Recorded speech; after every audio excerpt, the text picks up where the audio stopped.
out of apartment 5B.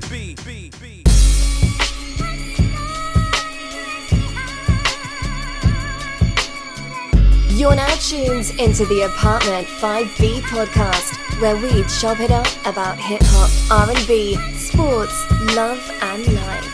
Hosted by Kill.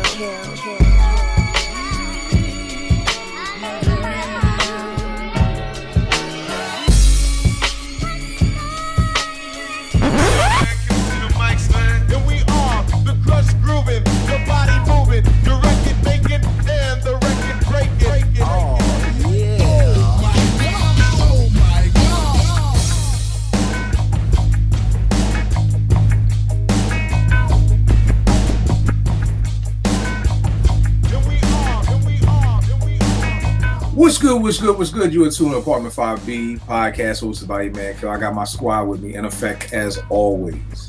Little sis, it's been a minute. She's been on strike. Rel just cashed after, like literally, this nigga's MK. Like literally, the camera was off. Rel was like, Kill, don't even worry about it. I'ma just pay this tab to get her back on. So Rel, shouts to you this week, bro.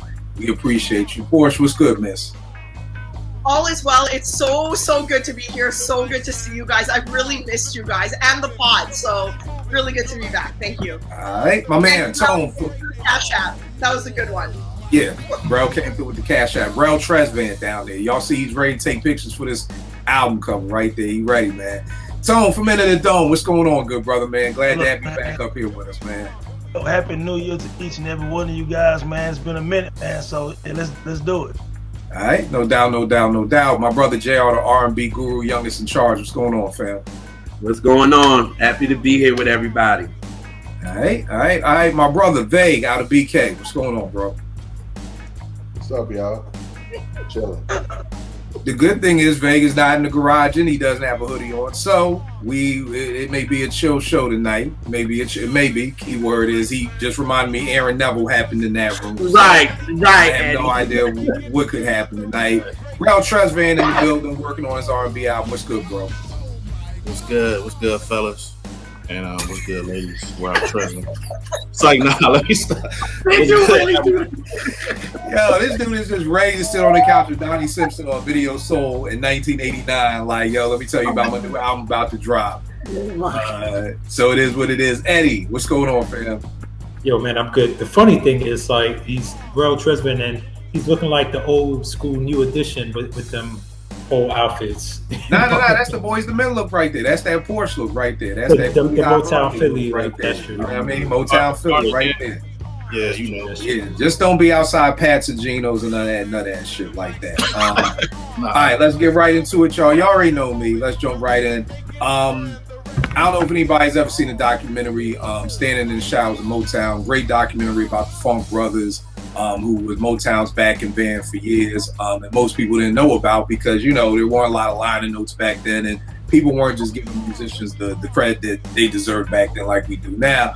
It got me thinking about people who were standing in the shadows of hip-hop. Who was somebody who, you know, may have had a better career if someone else wasn't in the way, who may have had a better career if you're in a group or you're in a crew and maybe you're just the fourth best rapper in that crew, but you're still a dope rapper, you know, and maybe you even still had a good career, but your career could have been doper if this person wasn't in the way of it.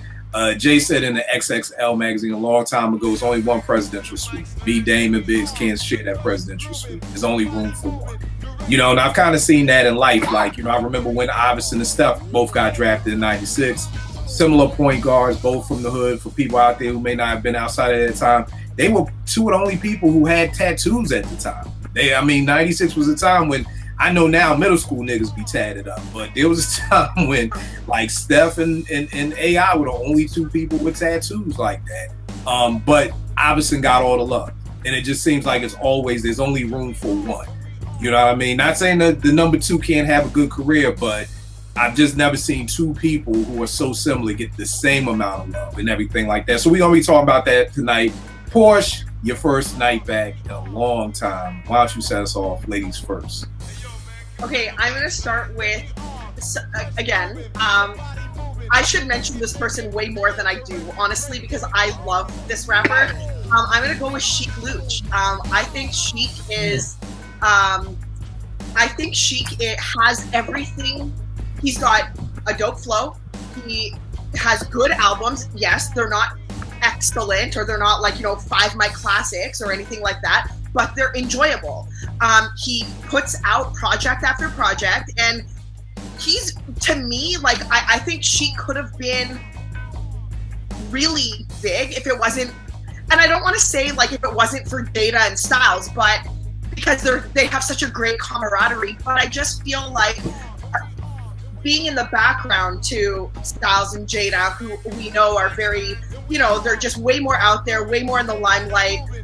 Sheik just kind of got pushed to the wayside, and that's always kind of been a question mark for me. Like if you didn't have those two with the way that they were, where would he be? You know what I mean? Because again, I don't know nobody really hates on Sheik either. Like no one's like, oh, he's trash or whatever. It's just sort of, I don't know, he's in like a limbo. What do you guys think?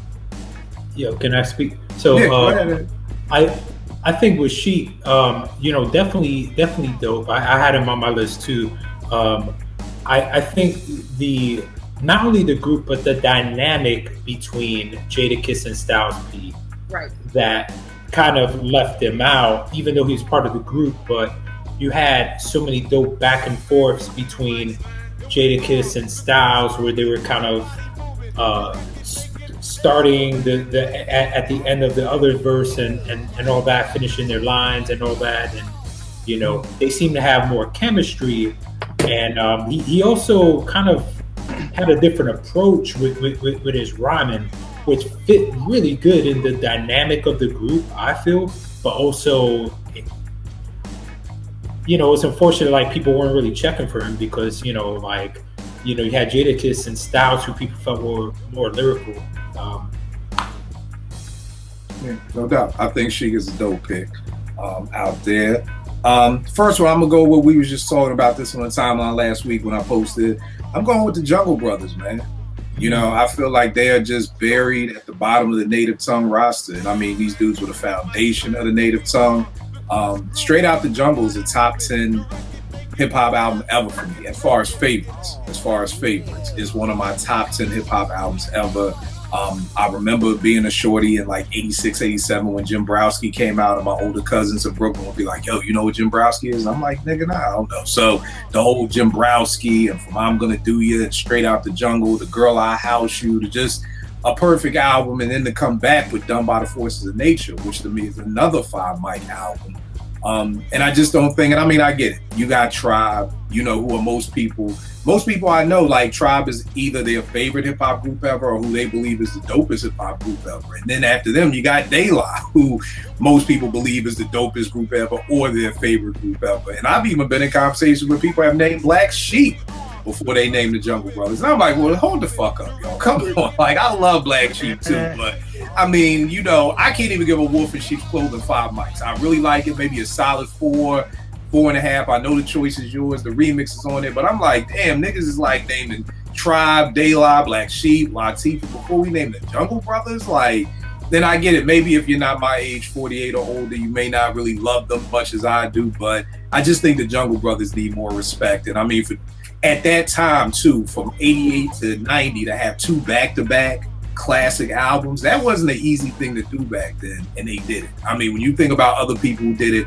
Run DMC, EPMD, you're talking about some of the greatest groups in hip-hop history that did it. But when it comes to the Jungle Brothers, I feel like they're just in the shadows of the Native Tongue. And it's crazy because they started this shit. So it's like, damn, I started this, and I don't even get the love like that. So I got the Jungle Brothers. Tone, who's one of your first groups, bro? So can I slide to R&B real quick? Yeah, please. Go dip and dive. all I got. Dip and dive all day. Dip and dive. So I have Ricky Bell from New Edition because, up until Can You Stand the Rain, people stepped on him like he was Michael Bivins, you know what I mean? So when he hit that note on Can You Stand the Rain, then they flow into Belle Biv DeVoe, and he's singing, When I See You Smile Again, and I Do, and it's like, yo, dude can really sing, and I feel like for a lot of his career up until they broke into their own little groups, he didn't get the props he deserved, man. So I'm gonna go with Ricky Bell, man. Dude can really sing, man, and he's getting his props now, but he was overshadowed for a while with Ralph, and then of course when Johnny came, it was over. So yeah, I'm gonna go with Ricky Bell. Ricky reminds me of Chili. Like, he always had that bridge. You know how in every TLC song there's that bridge that Chili sings, or like he always had that one part. You know, like you said with BBD, I felt like he killed it. But to me, Ricky is one of them boys who like needs to be in a group, even if it's a BBD group and he's the main singer. You know what I mean? I just don't think Ricky Bell, because I want to say somebody told me he had a solo album out. He did. I don't remember that. He didn't need a solo album.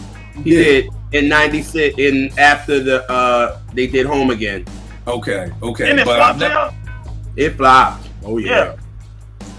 But I mean, I think that's the thing with Ricky. I think he was perfect for BBD. He was, because it was almost like that hip hop. I felt like he was like the Warren G of that group. Like, you know what I mean? It's like, I'm gonna sing and Biv is gonna rap and Ronnie's gonna rap. So it wasn't really singing, and then we only need you to really sing on these 2 slow jams right here. You know what I mean? But I'm with you on that, because, you know, Ricky, I mean, when you think about Poison and all the other joints that he got, you know, and again, When Would I See You Smile Again? Top 10 slow jam banger to me of the 80s right there, especially the video version was crazy. So that's dope. JR, who you got up for your first joint, bro? Because you said even groups that didn't make it, right? All right, so I'm going to say Player. I'm going to go with them first. Okay. I feel like they didn't make it because obviously Dru Hill and 112, but I think they should have never signed to Def Jam. I think that was the wrong move, because Dru Hill was their group. They were a part of Def Jam, so it was like they were always gonna get, you know what I'm saying? Dru Hill was always gonna get the best and all that, and they were gonna get the scraps. So, and I mean that their Cheers to You album is the shit. Like, now, when you mean scraps, do you mean scraps as far as promotion? Because, like you said, Cheers to You is an incredible album. Yeah, they didn't get the promotion, but they didn't get none of that because all that money went to Dru Hill. It's like, and Dru Hill already kind of showed themselves when they came out in '96 at the end anyway. So by '97, all the money, promotion, and all that is going to them. So you got a new group that comes in. They didn't get all that, and they left after one album. So now tell me this: was there a difference between Def Soul and Def Jam? I mean, I know Def Soul is a subsidiary of Def Jam, so wasn't Dru signed to Def Soul and was Player signed to Def Jam? I thought Dru Hill was actually signed to Def Jam on the first, and then they left and went to Def Soul on the second album, though. Because it may not. We may be mountains, you know, apples and oranges. Yeah, but I mean, it's all one thing anyway. So at the end of the day, Player was just not gonna get what they deserved. Honestly, they should have went to another label or something. So that's no doubt. About Player, do you think it was the timing too, just a little bit? Because I felt like that came out right when Timbaland was starting to bubble, versus maybe if that album dropped after Timbaland was the household name, it would have got. Because I know a lot of people who don't even know Timbaland produced that album. Right. But I mean, this by now already. This is '98, so you already got. Genuine is out, and you got, you know, and Missy's album is out. So Timbaland is that dude right now. Okay. So you would have thought him being on there would hit, but all right, no doubt. Veg, who you got up? I'm gonna go with Styles P as a solo artist, because I think a lot of the times, obviously, it being in a group with Kiss is the standout star. But even on a solo career, I think a lot of people will check for a Jadakiss solo career or solo albums, whether they're good or not, whether it's a track record of good albums or not, which is not. And Styles P's been very consistent with his solo albums, just dropping heat. Even his collab albums with like Davey, Tyler Quad, heat. And it's like he doesn't really get the credit. It's like he gets the credit because he's Styles P, but as a part of the Lox, you know what I mean? And he has some heat as a soloist, and not just not just beats and collabs, but just bars, and consistent. So I always feel like when it comes to solo careers of the Lox, Sheek gets overlooked, period, even in the Lox half the time. But Jadakiss takes so much shine that even Styles, who's more consistent than him on hip hop albums, takes a back seat to the anticipation of a new Jadakiss album. It's funny you say that because even when you look at the verses, it was like, yo, Jadakiss owns New York. It wasn't like the Locks own New York. You know, it wasn't no picture of all three of them with the trophy. It was just like, yo, get that picture of Kiss right there. Like, Kiss beat Dipset by themselves. Like, so even in that situation, you're still looking at the greatness of Kiss, not looking at the greatness of the Locks as a whole, which is crazy because it was the Locks against Dipset, and at the end of the day, Kiss gets all the love. I will say this: I did see a lot of people move the Locks up on their best group ever list. I will say that because prior to that battle, at 6 o'clock, Jada was somewhere in the stratosphere, and the Locks was somewhere out there. And around 11:55 New York time, nigga, the Locks was the top 5 hip hop group ever, and Kiss was the best MC who was ever picked up a microphone a day in his life. So I will say that I did see the Locks move up, but just not as far up as Kiss moved up. Well, look, let me add one more thing. Even when it came to like the battling, right, with Rockefeller and State Property and all that. Now, I liked Jadakiss's diss record, but it was different. But a lot of people sleep on that Styles P freestyle over the MOP joint. You know what I'm talking about?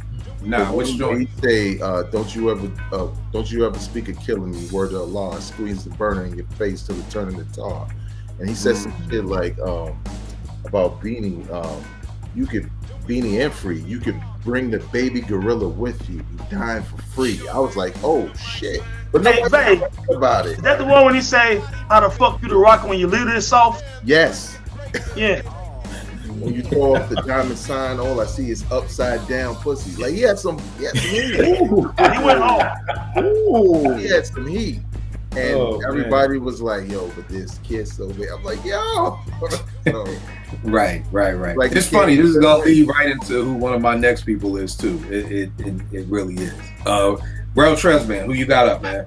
Can I speak on Styles real quick though? I think it was his solo albums to me are the best out of the group. You know what I'm saying? And I was happy. He was kind of like the underdog you cheer for. I was happy when he got that feature on BMF on Rick Ross joint, that hit. You know what I'm saying?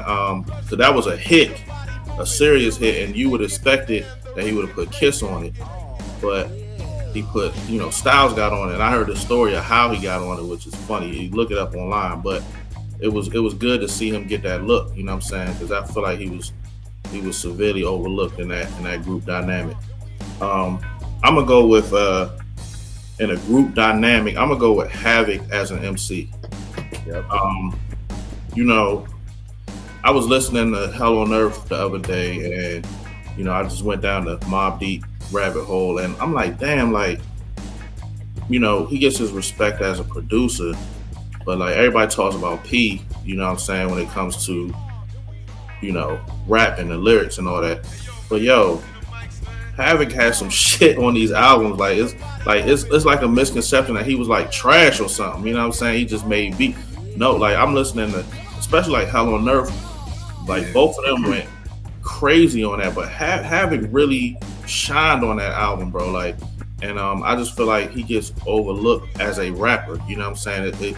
They looked at as more so Prodigy, the main rapper, Havoc, the producer, and Havoc throw a verse in here. No, he raps and does a good job of it, and I think it gets overlooked. So I went with Hav. No doubt. I know people don't talk about this. The Silent Partner joined Havoc and Alchemist. Very dope album. Back when Alchemist was using drums. This very dope album. You know what I mean? So this is a testament. Havoc held it down low. You know what I mean? So I feel you on that, bro. Eddie, what you got for your first joint? You muted, bro. My bad. I'm going with Ab-Soul.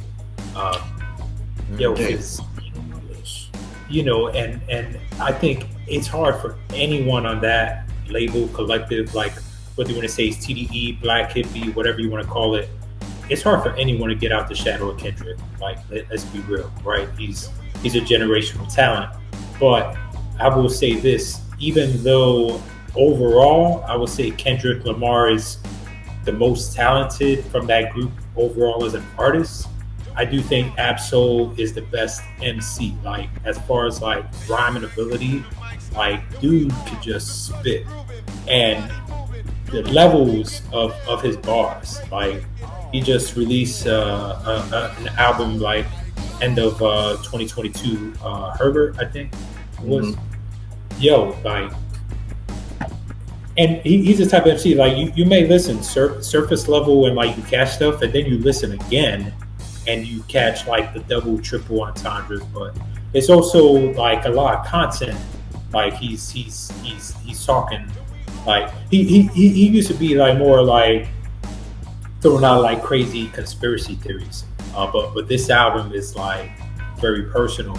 But I do think, like, I don't know even if he was on another label. Like, obviously, he did get shined for being on TDE, but he was also under the shadow of Kendrick. And also the way TDE does their album releases, like, they wait forever for every artist. Like, we still been waiting for a damn Schoolboy Q album, like, follow-up.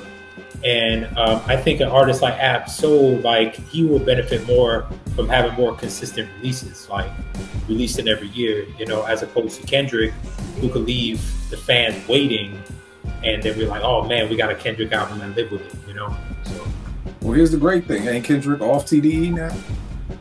Yeah. So he's off the label, so it's whoever's up next. Yeah, you know what I mean? It is. What's that? Niggas said they made Hove, well, make another. Right. So if you really can do it, he ain't there now. So, but I agree with Eddie, because even on his album prior to that, I forget the name of it. It was slept on like crazy. Like, he had this song called, what was it? Raw is War Backwards, something like that. You remember that, Eddie? Yeah. Like, the shit was fire, and he was spitting, and I was like, yo, I don't think anybody on the label raps like this. But niggas was like, nah, we good. And as far as connection wise, like, he's actually really close with like Joey Badass, like that whole Pro Era crew. Like, he actually, I might be mistaken, but I actually think Ab-Soul has one of them 47 tattoos that all the Pro Era cats have. Like, I'm not sure if y'all that familiar with Joey Badass and Pro Era, but that's like their thing, like the 47. And Ab-Soul is kind of like, it's almost like when the Locks, it's almost like when the Locks were on Bad Boy, but they were still down with Rough Rider until they went on Rough Rider, It's kind of like that. Yeah. All right. No doubt. I ain't gonna hold y'all. I need to tap into Ab-Soul, because I ain't gonna hold y'all. Everybody else in the TE, I get confused. I don't know who the difference between Ab-Soul, Schoolboy Q, whoever else is even on the label. I feel like it's just Kendrick and them. And see, that explains it right there, because like Schoolboy Q, I was gonna use, that was one on my list. I was gonna say Schoolboy Q and Ab-Soul. The Schoolboy Q is nice. His Oxymoron album was fire, and this is like, Kendrick and blank face. Ooh. Yeah, like, he's nice, and it's just like Kendrick and them. You know what I'm saying? So yeah, and I mean, it's not trying to be disrespectful, but like, I'll try to listen to Ab-Soul. And again, I say it every day on the timeline. It's about what speaks to me. You know what I mean? And it's like, I hear Ab-Soul rapping and I hear rap. I hear somebody spitting, but it just doesn't grab me enough to just pull me in and listen. I'm gonna stay in the line with all y'all with the Locks, and I'm gonna go with Big Boy. You know what I mean? I feel like Big Boy has dropped 3 incredible, dope solo albums. The first one, Daddy Fat Sacks, is a 5-mic classic to me and P. So it's like, and the rest of his albums are good. He just dropped the album with Sleepy Brown. I mean, it wasn't what I really wanted it to be, but to me, it's still a good album. And I feel like Big could have 15 5-mic solo albums, and let Dre drop an 8. That nigga don't even need to drop a 16. If 3000 drops an 8-bar feature, that 8-bar feature will like overshadow Big Boy's entire solo career. And I just feel like Big Boy's like that MC. And Veg, I don't know if it was like this when you were up 889, like, artists would be like, yo, I don't ask me about this, or don't ask me about that. I feel like I feel like Big Boy would have to be like, please don't ask me about Outkast. Don't ask me about 3000. Don't ask me. Can we just focus on my album? You know what I mean? And it's crazy because Big is an incredible MC. I'm always telling him he can rhyme slow. He could put him on something that's 68 BPMs, put him on something that's 85, 92, 132 BPM. He's going to kill whatever you put him on. But I just feel like at the end of the day, it's just that constant, where's Dre? Where's Dre? Where's Dre? Were you going to say, Veg? No, I was going to agree. I have all those solo albums, and none of them sound the same. They're all incredible, even musically, right? You could talk about the lyrics, but even musically, they just sound good, and they carry that Outkast sound that everybody's craving forward. But it's just because it's not the both of them, him and Dre, that people kind of ignore it. But I told you what I think it is. What's that? Start calling your album, Sir Lucius, Scooby, whatever. Niggas like, yo, I don't even know what that's about. Right. You know what I'm saying? But again, press play, it's a different story. And you know what? I'm from the South, so I love Big Boy, and I just don't understand why people act like he was a sidekick. If you go back to the Southern Playlist, the ATLiens, the whatever, they went back and forth on those songs, and there was never one time pre-internet that I thought, who the other dude rapping with Andre 3000? It was never like that. Like two dope MCs, two dope boys in a Cadillac. You know what I'm saying? It wasn't no kind of like distance. To me, I always thought they spit, and wasn't no kind of separation like that. I just don't know where that came from. Maybe when Andre started doing some of those features and kicking them 20 bar whatever, people started acting like it's some separation. But Big Boy is just as good, to be honest, especially in the group context, man. I mean, he carries some of the songs. You know what I'm saying? And the word is he helped with a lot of production, the hooks, all kind of shit. So it's not like Andre 3000 carried Outkast. You know what I'm saying? Them cats on the same level to me as far as in the group context, man. I just never understood it. Big Boy's an amazing MC. You know what I'm saying? And the funniest thing to me is that Big is the more street nigga. Like he said in Return to G, what's up with Andre? He in a cult, he gay. You know what I mean? Like, you got all these street dudes capping for when Dre gonna come back, and I remember niggas checking out on Outkast. I had a lot of niggas, street niggas, who've never even heard of Quimini, who checked out. He's like, yo, your man up here wearing wigs with fucking football pads. Like, nah, I'm good, bro. Like, I'm good on it. You know what I mean? But then it feels like those same niggas are like, yo, we're 3000. Like where he at? You know what I mean? Which is crazy to me, because if anybody would have dipped to the side, I could have seen more people dipping away with Andre. Like, yo, dude, kind of weird, man. Like he said, when y'all gonna break up? When you gonna That's what I loved about 3000, kind of touching on that. But again, it's just crazy to me that Big has put in all of this work, and it just seems like I can still. There was even a Key and Peele skit about Andre and Big Boy. You know what I mean? And so it's like, yo, you got these dudes making jokes about it, So yeah, Big Boy is my pick. And the other thing, remember when Slick Rick did the joint with Outkast? Yeah, really, it was just him and Big Boy. Mm-hmm. Like, Andre wasn't on that joint. You know what I mean? And that shit was fire. So I think it's just something about Dre. I think people really, dig his style. I mean, it's a dope style, but again, I just don't think, like Tone said, I don't know where that narrative came from. It's Twitter doing that fucking Back to the Future shit. Like, we gonna change, we gonna go back in time and act like Big Boy was fucking Spliff Star or some shit. Right. You know what I mean? Because again, like you said, Tone, and it is the real world and it's Twitter. In the real world, I've never spoken to somebody face to face and they act like Big Boy was just the tag on a nigga like never. But now on the internet, it's like, oh, Big was just, that nigga who's carrying the bags, for Dre and Mr. DJ or whatever. P, who you got up next, miss? Okay, I got Chad Hugo from the Neptunes. That's a good pick. That's a good pick. Oh, yeah. That's a good pick, man.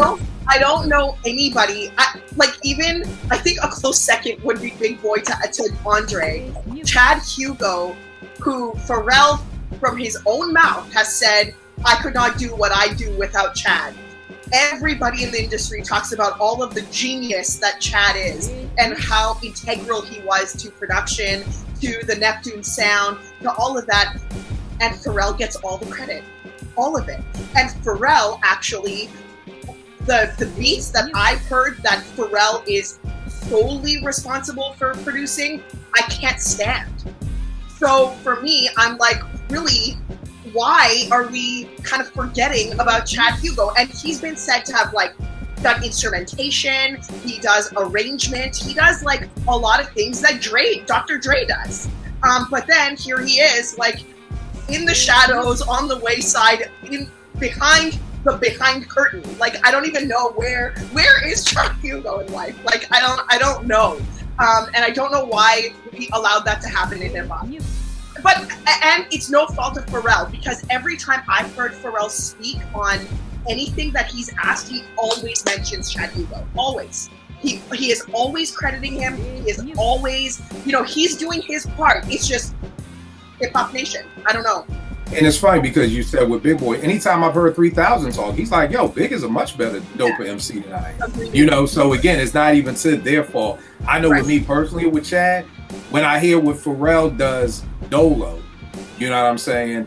I'm like, it sounds good. You know what I mean? So for me, just being the producer, and it's kind of like, okay, like with Tribe, like it was like, I'm hearing the shit Tip is doing, I'm hearing the shit Ali is doing, and I'm like, yeah, Tip did all this type thing. So it's kind of like, even though I've never heard the stuff Chad has done Dolo, because I don't even know if he's done anything Dolo, the stuff that I hear from Pharrell, to me, is still dope enough to be like, okay, what did Chad really do? And again, it's like I said, not to take anything away from Chad, but like, I would love to kind of sit there and see how they work together. But I know for me, that's why a lot of times I'm always, because anytime I say it on the timeline, people always like, kill you, forgetting Chad. And I'm like, okay, what did Chad do? There was times when niggas were like, yo, Ali did a lot for Tribe. And I'm like, what? The fucking scratches on Oh My God? Like what? Like, what did he do? Like, and again, it's no disrespect to Ali, but when I heard the shit he was doing for Greg Osby, and I heard the shit Q-Tip was doing for Mobb Deep, I ain't need no documentary to tell me Tip did all these motherfucking beats. Right. Like, it's literally that. But you're right. I've heard Chad is a huge piece. So that's definitely a good call, because I don't think he'll ever get his props. I'm guilty of it myself. When I hear the Neptunes, I think Pharrell. I really don't even think about Chad. And I think it's just because he was the quiet boy. He was just the dude who was in the cut, who, just chilling, probably happy doing, just being, letting Pharrell be in the limelight and him just falling back. And sometimes in doing that, you do become forgotten. You know what I mean? Because you're not the one talking. You're not the one doing interviews. You're not the one really out there like that. But definitely a good pick with that one, P. Tone, who you got up next, man? Yeah, I'm gonna go with Lord Jamar from the Brand Nubians, man, as an MC and producer, because when they first came out, of course, Kubo was the face of Brand Nubians and things like that, and then Sadat X, but Derek X at the time got the dope voice and everything like that, so they kind of overshadow Lord Jamar, man. Lord Jamar is a dope MC with a dope producer, man, because he produced a lot of bangers for the Brand Nubians, and also, of course, he helped produce and find Dead Prez. You know what I'm saying? So a lot of people sleep on Lord Jamar as an MC and a producer, man. So and like I said, I want to bring that up because, again, when it first came out, it was about Brand Pooba and Sadat X. You know what I'm saying? But Jamar, man, he's a hell of a producer, bro. Go back and look at some of the joints he produced. It'll probably surprise you. You know what I'm saying? So yeah.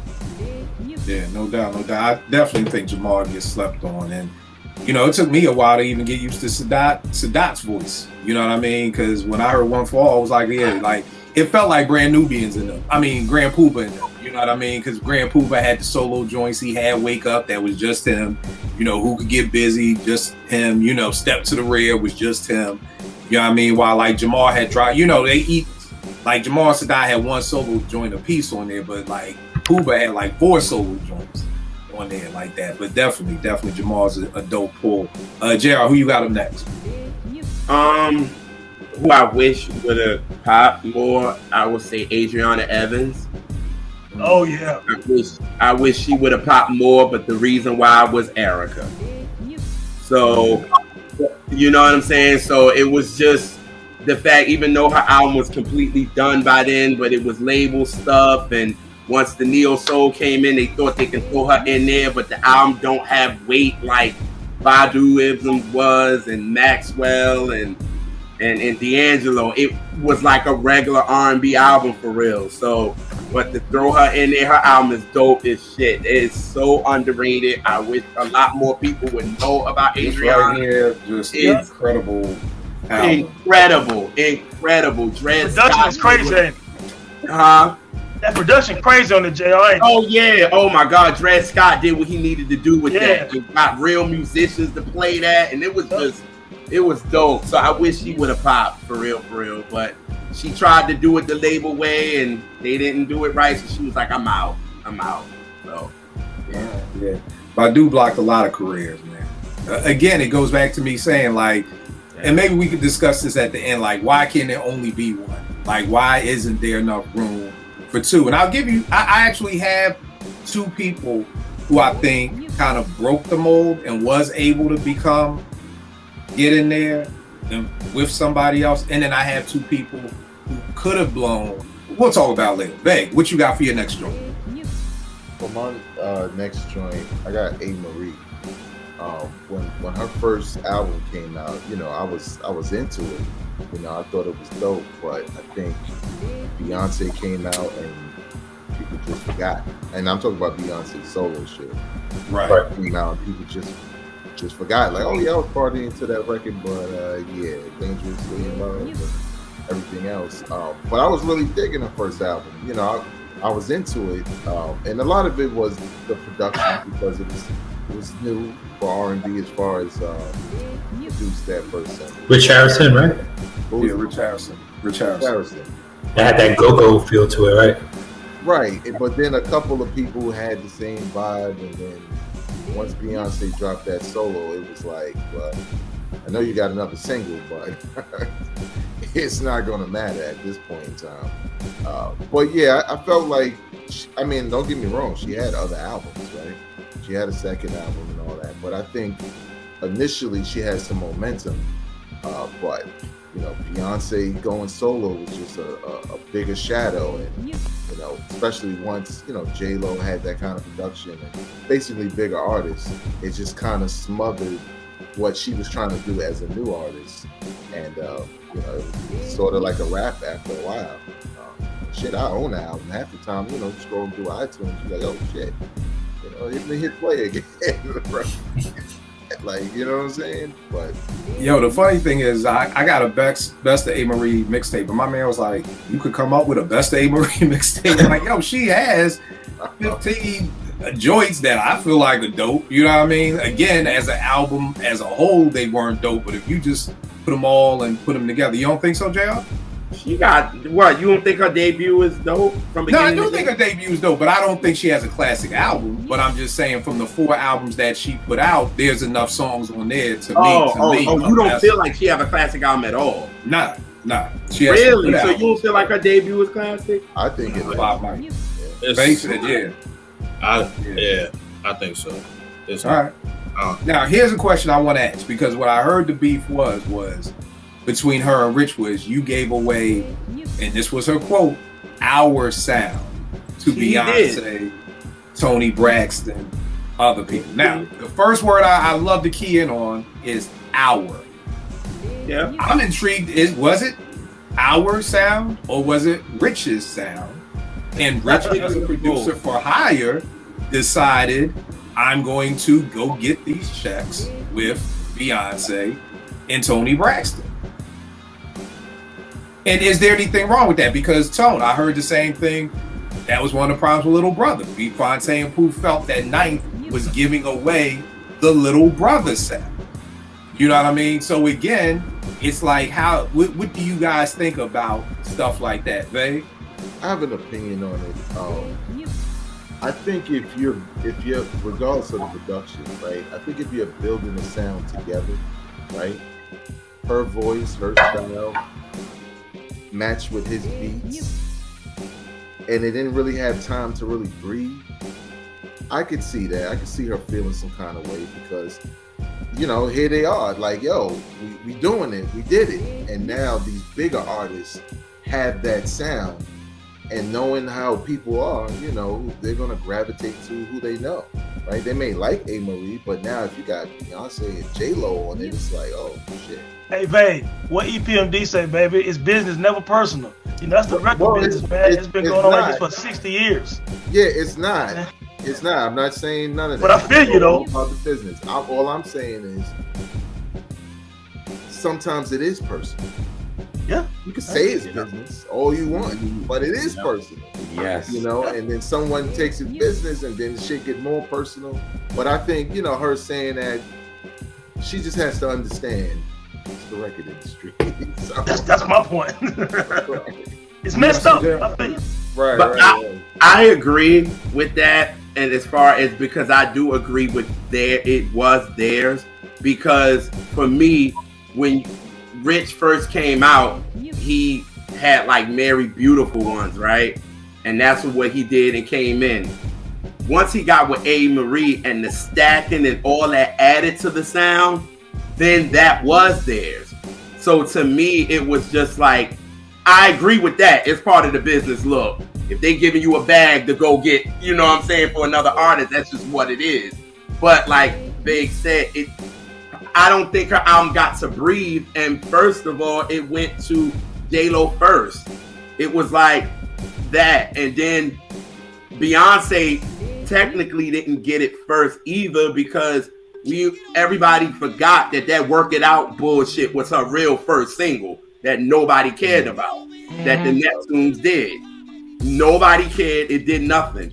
Then all of a sudden, they sent her in the studio and saw what she did, what Rich did with A. Marie, was like, yo, give her something like that, and gave her Crazy in Love. Right. Now, here's my thing. My only beef is with the key word is our. Okay? It's kind of like if I came up with the go. Now, if A. Marie could say, I'm the one who told Rich, yo, you should use these meters drums. Like, that would be dope. She did. Oh, she said that to him.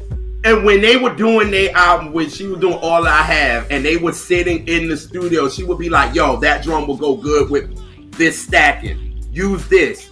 Use this. Okay, and as long as somebody is the GPS, because again, if I've made those beats and it was my decision to make these type beats, then it's not our sound. I see where you're going. Here's the thing. With Little Brother, at least they were a group.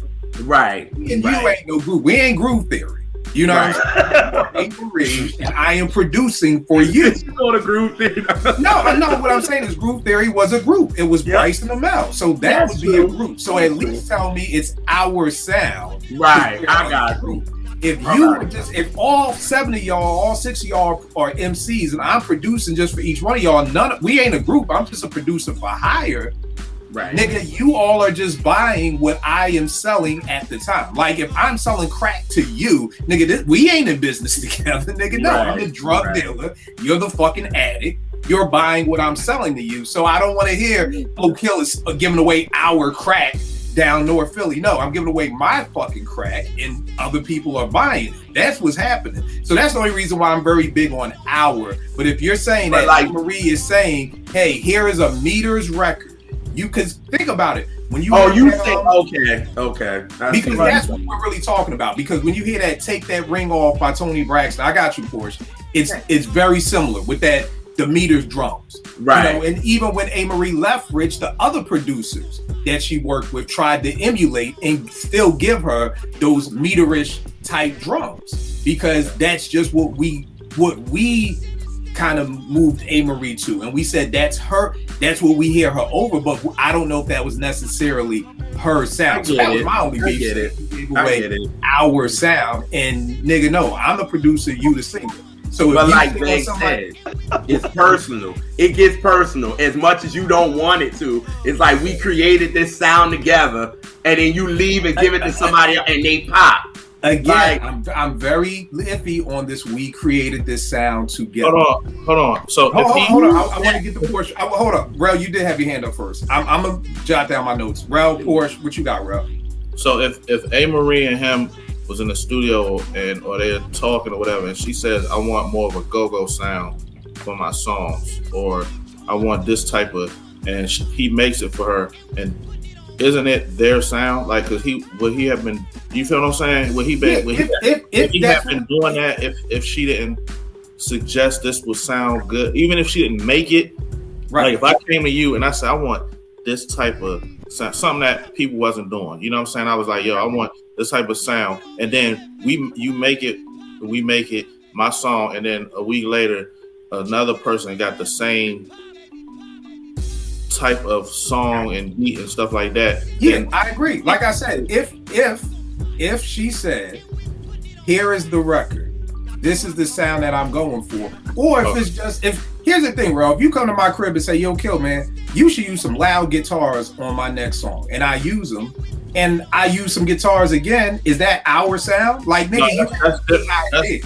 that's different. Saying I want a go-go sound is specific. Like I want. But saying you want loud guitars is very specific. When Run DMC came out with King of Rock and Rockbox, and it was very loud guitars at that time in the 80s, somebody would say that was the Rick Rubin sound. So but somebody could say go-go is more than just one instrument. You know what I'm saying? Right, but for the most part, it's the percussions. For the most part, when you think of one thing, it's the percussions. That's it. It's the drums. It's not a whole bunch of horns. Nobody. I just was at a go-go last night. Wasn't nobody yelling. Nobody was crunking. Right. It's just the percussions. When you listen to Tony, it's just the percussions. So again, that's a great idea. But I don't know. If I come to your house and I say, bro, you should add more mozzarella sauce to your fucking pizza. Is it our recipe now?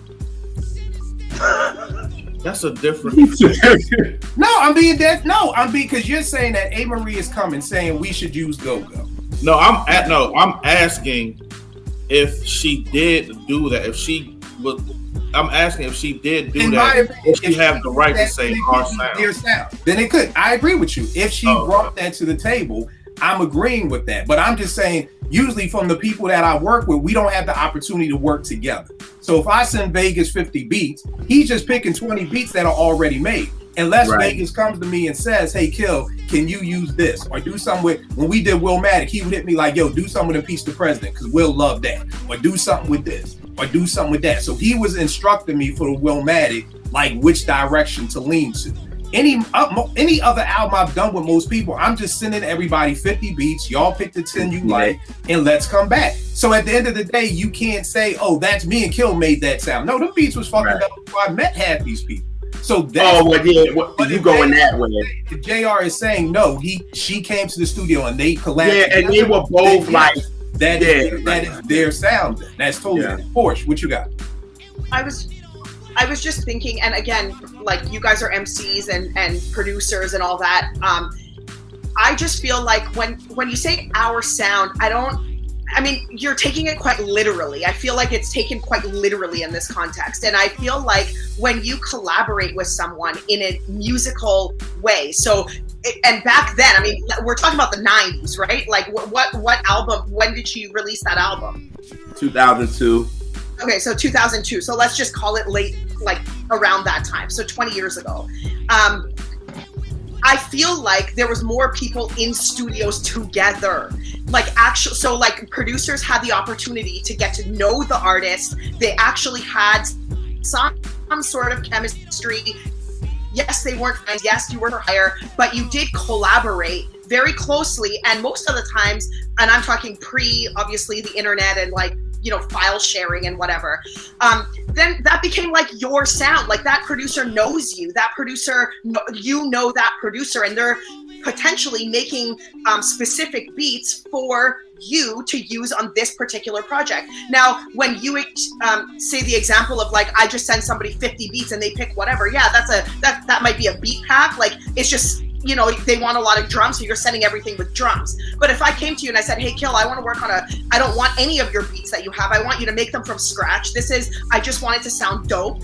And you make them from scratch with me there, and then I use them, then that becomes like our thing, like even though, yes, I've hired you, yes, you're a producer for years before you ever met me and collaborated with me, but if you go and give that particular same formula to somebody else, I'm gonna feel away, because that's our sound, like that's us, like that's our thing.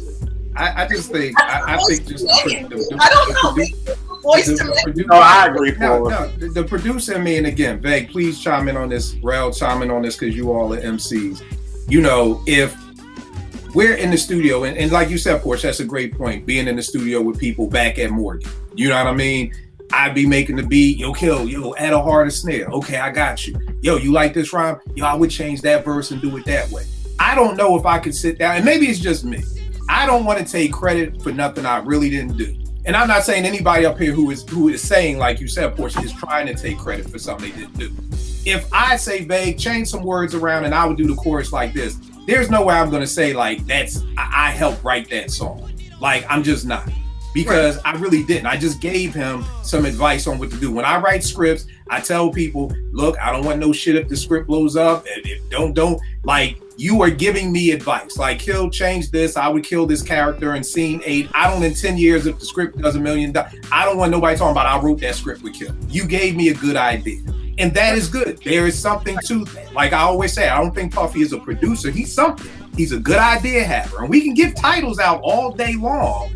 But again, I don't know if me and JR are taking pictures and I'm the photographer and he's like, you should get this shot and you should get that shot. That just became now our photo shoot. Now we photographers. It's like, I don't know if we photographers, JR, and this is one of the main reasons I don't make beats with anybody around me. JR is the only person who has ever sat in the studio and watched me make a beat. Just for stuff just like this, because people will be like, it's our sound and we did, and it's like, no, nigga, it was my records that I paid for. But I'm not talking about like I even give, because you know you're one of my favorite producers, so like I love your beats, but I'll be like, hey Kill, just imagine I'm like, hey Kill, I just want something with that beat, drum heavy. That's already your style. Everybody knows that. That's your thing. But if you create these beats specifically for me, those beats are still our thing. Like, I'm always gonna call it our thing. Well, I mean, I think it's ours because engagement to somebody else, I'm gonna feel a way. I'm gonna be like, oh, I went and gave ours to somebody. This is a great conversation. Maybe this is a whole nother show. Yeah, this is a show. This is a show. Yeah, this is a show. What you got, bro? It's gonna be a Spaces. Yeah, what you got, babe? What you got, babe? One last point on that. I don't think it's that simple, right? Because it's not about, I mean, obviously if she wanted producer credit, she could go after it and that would be business. But when you're literally creating something from the ground up, it's not really about, oh, well, now I'm co-writer or you're co-producer. You're creating this sound together. You're sharing these creative ideas together. And what makes it our sound is the uniqueness of it. Not just because we did it, but how unique it is, especially if it's something that no one else is doing. So then it kind of becomes our sound because we created it. Our ideas created this sound. Now, pushing the button, using a pen, of course, that person is the producer, this person's the MC. But if it's something that's unique at that time, and I don't think he should like, okay, well, I can't use that style anymore for these other people. I just think it was the timing. She didn't get a chance to breathe off the shit they created. She's going to feel the kind of way because now they're only going to associate that sound with the bigger stars because of when it came out. I think if the album had more time to breathe, you know, she did whatever she did, and then Beyonce a year later or whoever a year later comes with that sound, then I don't think it hits, and I'm not in her head, I don't think it hits her as much. How much time was it? Because, and that's a great question, Tone, because if I'm not mistaken, the Go-Go sound was one thing, which is the second album. That first album, the Go-Go sound, yeah. That Go-Go was the sound second was on the album. first. Right. Oh, it was on the first one? It was on the first. If you listen to that, it's definitely Go-Go influence for real. Now, let me just say this real quick, too. We all do know Rich Harrison is from DC. Yeah. Came up under Chucky Thompson, who was in a Go-Go band. So it's not too far removed to believe that Rich is with Chucky, God bless the dead, and Go-Go surroundings. Right. So I just want to throw that out there too. Yeah. We're not talking about a nigga from New York who now wants to do the he's from DC, which is DC sound. You know what I mean? So I don't think it's too far-fetched to believe a producer from DC whose mentor was in a Go-Go band would want to use Go-Go. Right. Well, this is the thing. Why didn't you use it before? But wasn't A. Marie like his first project to man? That's her point. That's what she was saying. Like they created that together, though. Right. You're right. We gotta save this because I think we got a different definition of together. Yeah. Because as a result, Pete and CL may have made so. Should CL be like, yo, them echoing horns? I'm the nigga who said you should echo horns. Now you gave out these beats to 800 people. You owe me. Or is Primo supposed to say, Guru told him, hey, you should scratch during the chorus, and now Primo can't scratch during the chorus no more? That's not what's being said. Yeah. No, but okay. So it's wait into the day. Yo, this is an episode. We'll wait till space. This is an episode. Like, this is God. This could be a Spaces on Tuesday. This is a Spaces kill. Honestly, this is a good one. All right, all of you guys need to be there. Just so you know, I'll be sending you all invites. So I don't even know who we left off with. Who said A. Marie? It was vague. So it's Rel. It's Rel. What you got, bro? All right. So for mine, I got a bunch of the hip hop groups that came out in the 90s that were overshadowed by groups like Tribe and Outkast. And there's a number of them that were dope, but they just really couldn't get off the ground. You got the Boogie Monsters, Bush Babies, Cellar Dwellers, Crew, Hard to Obtain. All those groups, mainly, right. Yeah, they just were dope.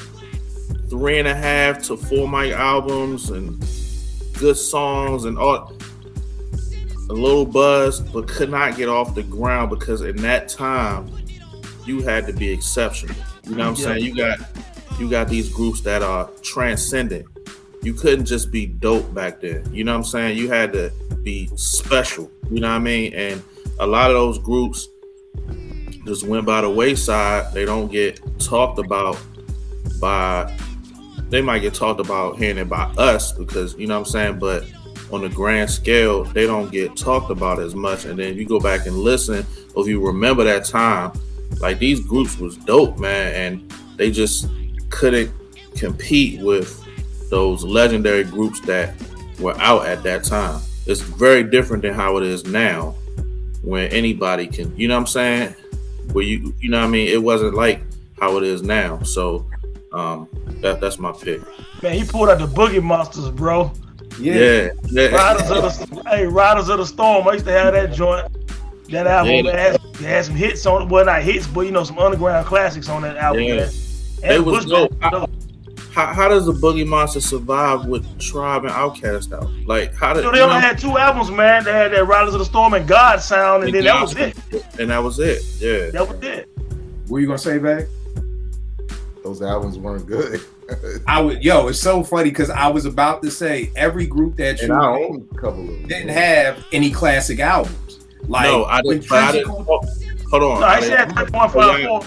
Y'all misquoted me because I never said classic, but I said. No, I know you didn't say classic. I know you were saying that they were in the shadows of Tribe. My thing is just if they would have made 5 mic albums, they may have not have been in the shadow of Tribe, but they were making good albums. Like every one of the albums you just named for me was a disappointment from what I thought they were going to be. When I heard Off and On and the way Off and On was around Morgan at that time, I thought Trends of Culture was going to have a 5 mic album. Blase.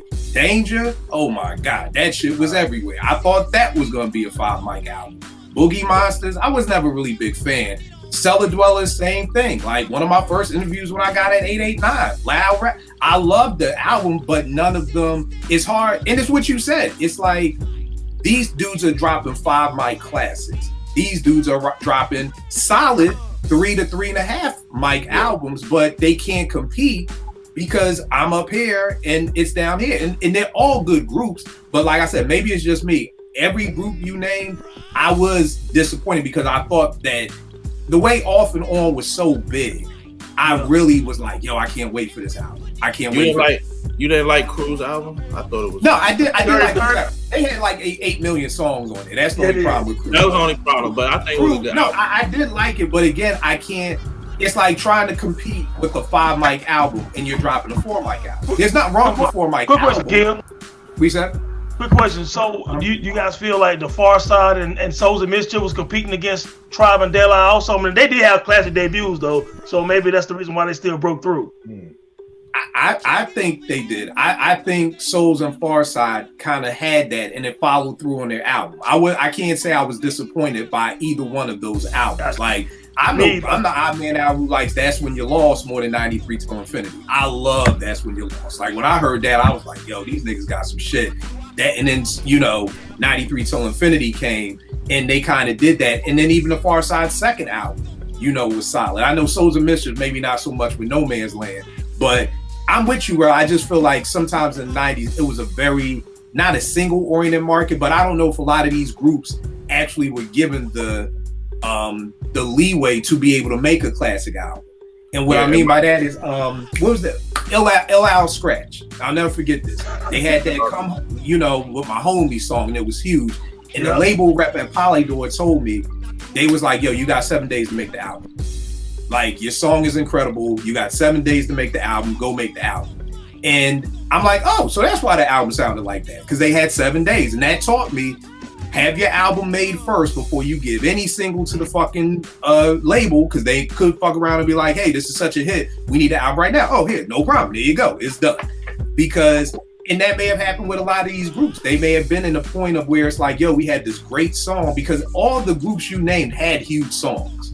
If you doing a 90s mixtape and you throw Off and On and Danger and a lot of these other songs, Hard to Obtain, L.I. Groove, you throw these songs on, niggas is gonna be like, oh, this was my shit.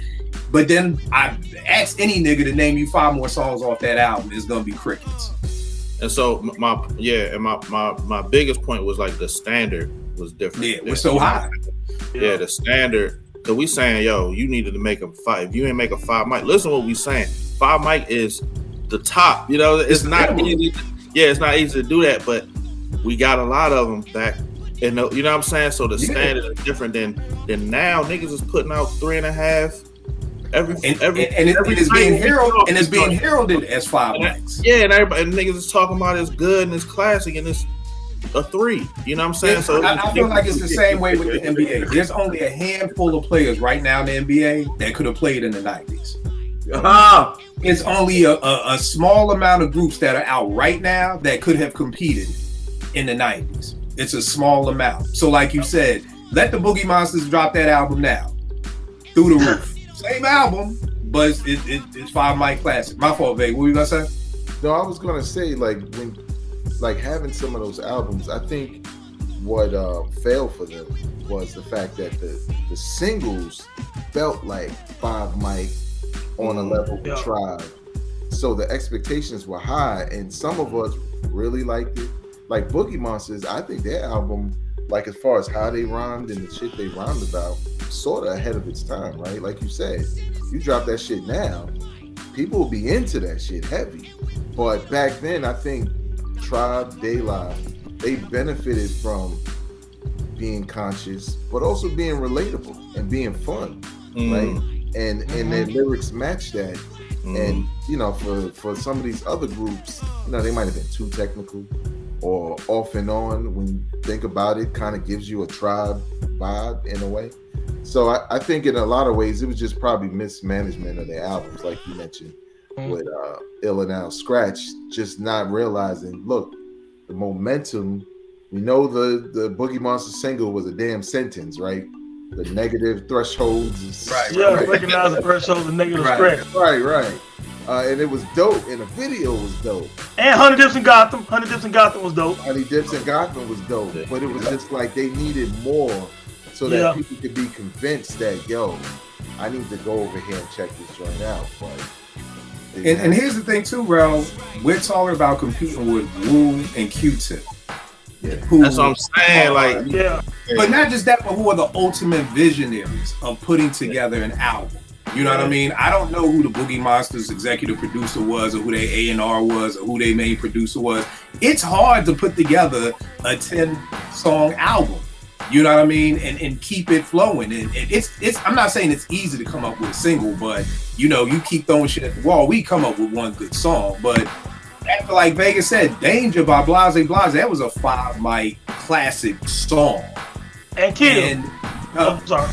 My fault. My fault. But yeah, and like you said too, when you said something about Q-Tip, but look at the other people in the 90s. You competing against the visionaries like Dr. Dre and Eric Sermon and Pete Rock and Primo and you know, all these people, you know what I'm saying? Yeah. Organized noise. You know, so it, like you said, so your first album had to almost be a classic just to keep you in the race. And here's a great example because Tribe was out, but Black Moon broke through. Yeah. Black Moon broke through. You know what I mean? Doing their own production, starting their own label. They broke through. You know what I mean? And then was able to keep it going. And you know, it again, it's just some people. Again, it's not easy. It's like you watch Steph Curry shoot threes. It looks really fucking easy. It's not. You know, you see these people put together. You know, Into the Stage and Into the Woo and Midnight Marauders. Like making a whole album, especially at that time, is not easy. And again, now that I'm older and understanding it better, who knows if the label said, no, change that. Like, we don't want to push that single and push that. And no, take half the songs you recorded off and we need to put half these up. So again, there could be a million different backstories to why these people didn't have the 5 mic album. It may not have anything to do with their talent.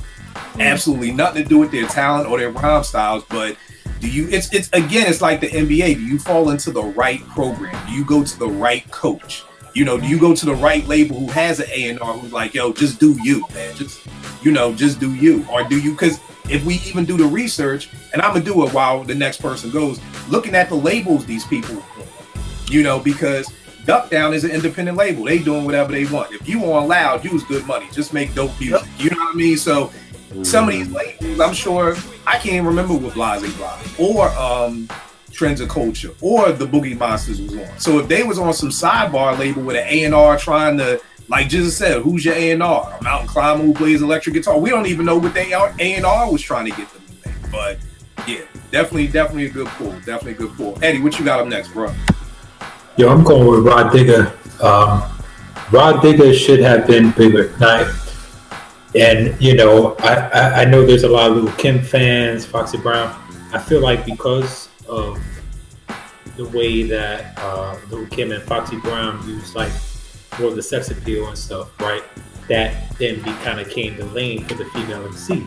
And Rod Digger was a straight spitter, you know, from the Outsiders and going to the Flipmode Squad, like kind of being the first lady of the Flipmode Squad. Like I'd be 100% like, you know, she was getting busted on a lot of joints, you know what I mean?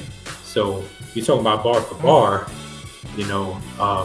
So I felt like she deserved to be there, and obviously that first album was Dirty Harriet, very dope. And then her second album never came out. That Everything Is a Story. I think she wound up releasing it on Bandcamp. Yeah, you can check it out. It's dope, but I just feel like the way the music was going and like everyone was like, all right, you know, if you're a female, you got to be like a Lil' Kim or Foxy Brown, or you know, someone like Missy. Missy kind of created her own lane, right? Like her and Tim, which wasn't competing with them, but yeah, man, it's a shame, man, because yo, I think Rod Digger has some really dope albums, like the joint that she did with Knots, the classic, crazy album, man. Talented, man, definitely a spitter, like, so I think it is what it is, man. And it's a shame. Yeah, I'm sorry. I'm saying it's a shame that like when it comes to females in hip hop, that like the whole thing Kill said, like there can only be one, right? But when it comes to every other MC, like you can make your own lane, you can do this and that. But with female MCs, it's like there only got to be one. And you know, this probably has something to do with misogyny, whatever. You know, I won't go on that tangent, but you know what I'm saying? All right, Portia, you got up next. I got, and I mean, you guys, I'm sure will correct me if you don't agree, but I'm going to go with MC Ren. I feel like I don't know, like even for me, I was an avid NWA listener. I really followed the group as much as I could, being where I was located at the time. But I never really heard anything about MC Ren, despite the fact that he's credited, or he's allegedly, wrote some of the stuff. Like Cube took credit for some stuff he wrote. I don't know. There's a lot of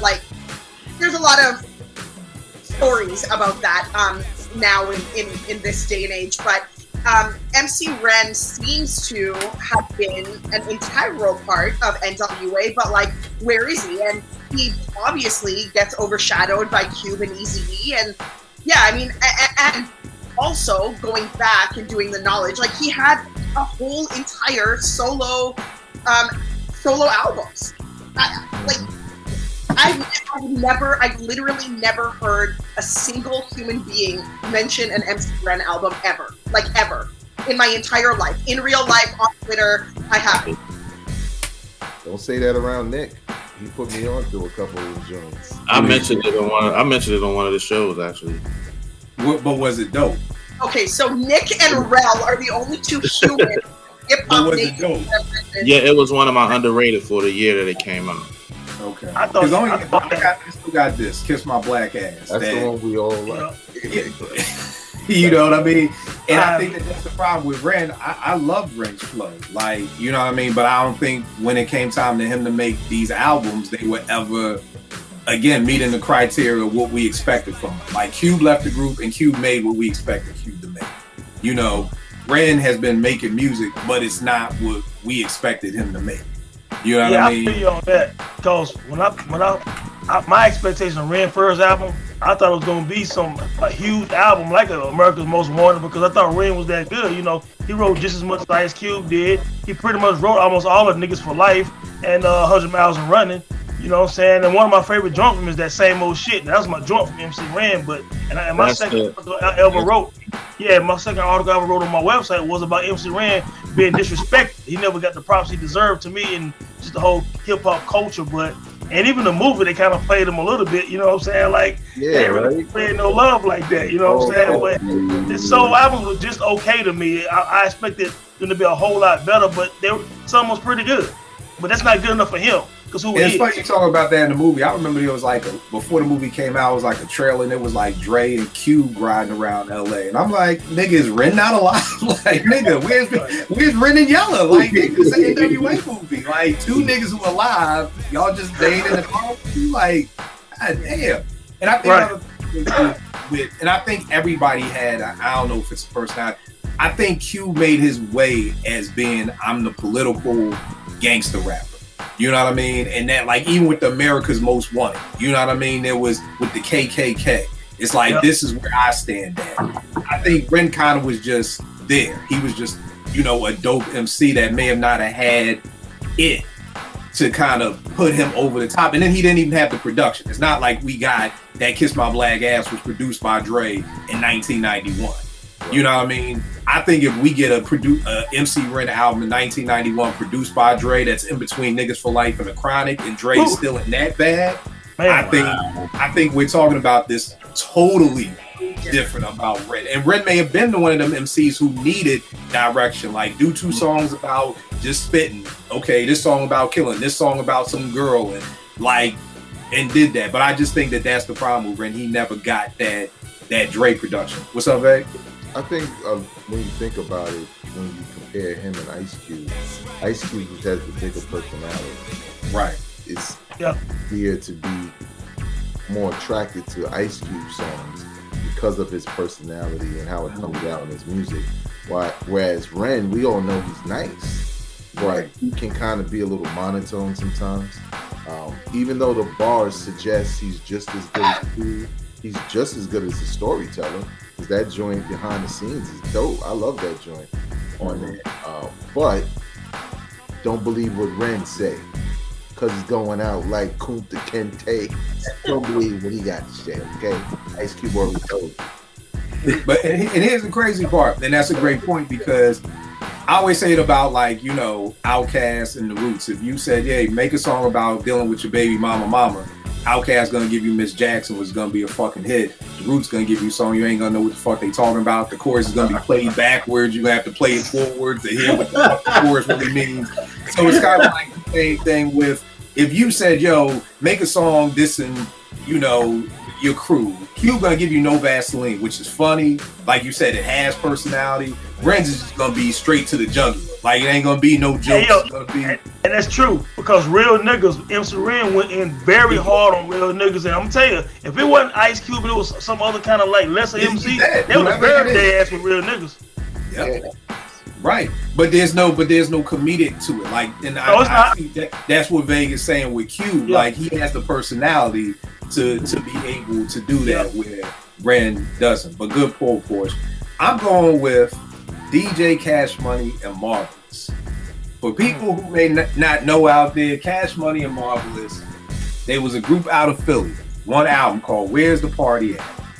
Why didn't they blow up? Because these niggas were a carbon copy of DJ Jazzy Jeff in the Fresh Prince. I was like, who really? He didn't get it. What they what they called it? You never heard of them, babe? Hell no. When you said it, I was like, right, that's why I'm like, who is it again? Car wash CDs you pull it out, nigga. but why? Okay, so here's the thing. I'm probably. What did they call it? The name of their single was, they had two singles. Ugly People Be Quiet. Yo. And Find an Ugly Woman and Make Her Your Wife. Damn, why you go? What, really? Never heard that. Yo, it's Find an Ugly Woman is the first song, and then Ugly People Please Be, I mean literally, like you can see, Find an Ugly Woman and then Ugly People Please Be Quiet. Wow. So basically, they literally were the same thing as Jazzy Jeff and Fresh Prince, both from West Philly. Cash Money and Jazzy Jeff, DJ legends, phenomenal, two of the dopest DJs ever in the history of DJing. And then they both had a silly MC. So you got Fresh Prince with Girls Ain't Nothing But Trouble, and hey, parents just don't understand, and Marvelous is the same way. Find an ugly woman, make her your wife. Ugly people, please be quiet.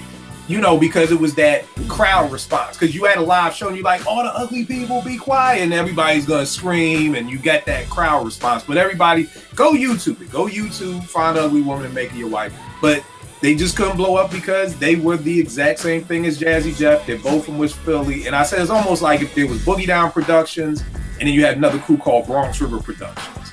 And you got KRS and Scott LaRock, and this one is Semi-Automatic One and Spin LaRock. Like, they literally like being from the same borough, same name, same style. And it wasn't bad. But again, I mean, you see Cash got the belt right there. Like he won the world chip, the DMC joint. But this is why they never blew up, because Jeff and Will blew up before them. Tone, who you got up next, man? Man, I'm gonna go with Prince Poe from Organized Confusion, man. Cause it's dope and of course amazing as Pharoah Monch is. If you think about Organized Confusion, self-titled, and then Stress, and then the Equinox, whatever, Poe was right there back and forth with Monch, man. Like they had great chemistry. Poe had a dope voice, dope style, very underrated lyricist. You know what I'm saying? So I don't know if he was ever the type that could have had a solo career with a lot of success, because he was kind of like monotone or whatever, but in a group setting, I mean, he was very underrated, and people look back now, I don't think of Pharoah Monch, man, but dude was a monster MC, man, in that group setting. I thought it was very dope. Yeah. To me, it's reminiscent of Ren and Q, like what we just said. I think Pharoah has that personality that can come out and do a bitches grab your titties. Yeah, I said it, grab on your titties. Like, I can't see Prince Poe making a Simon Says. You know what I mean? Like, so, but again, in the group, it's dope. But again, sometimes that personality is what can put you over and get more people interested in listening to you when your personality just like brings you in more. Like, they both can bar you to death, and not in a bad way, but then Pharoah just also has it's almost like taking it to another level. It's like you play great during the regular season, now in the playoffs, I'm gonna step my game up to a whole nother level. Like, I feel like that's what Cube was able to do and Pharoah was able to do, and maybe Ren is still dope and still an all-star, but just not able to, step their game up. Because Poe has, I think, maybe 3 solo albums out. I know he had an album that was produced by Mad Little Brother a while ago. He had a joint. But yeah, so he has solo albums out, but I think that's the thing that a lot of people just don't know about those solo albums. And he had a few. He did. Yeah. Now to think about it, he did. That's definitely a good pull. JR, who you got up next? Which way I want to go? I wish he would have blew a little bit more, but she doing it now. I would say Shantae Moore. Now, who do you feel was in her way? She had two reasons. First of all, one of them was because music was changing and she came out a little too late. And then the next one is Tony. That was her. Like, once Tony came, it was like nobody even cared about Shantae anymore. It was like she came out with her first record, got a little that. Then once Tony came with Love Should Have Brought You Home, that was it.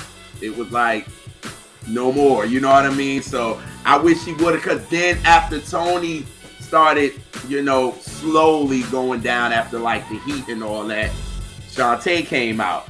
But then that whole thing about J-Lo in the mix of somebody stealing, her song and giving it to J-Lo, and that messed her up again. So it was just like the politics of it all kind of ruined Shantae for real.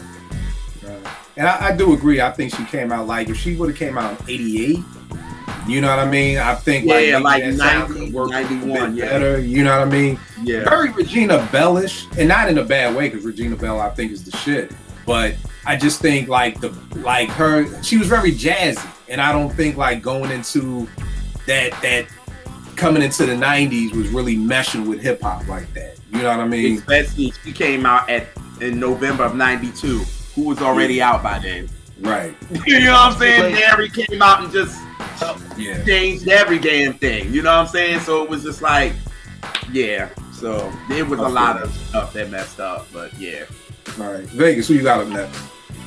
I have a deep cut. I'm gonna go with Grand Wizard from Bravehearts.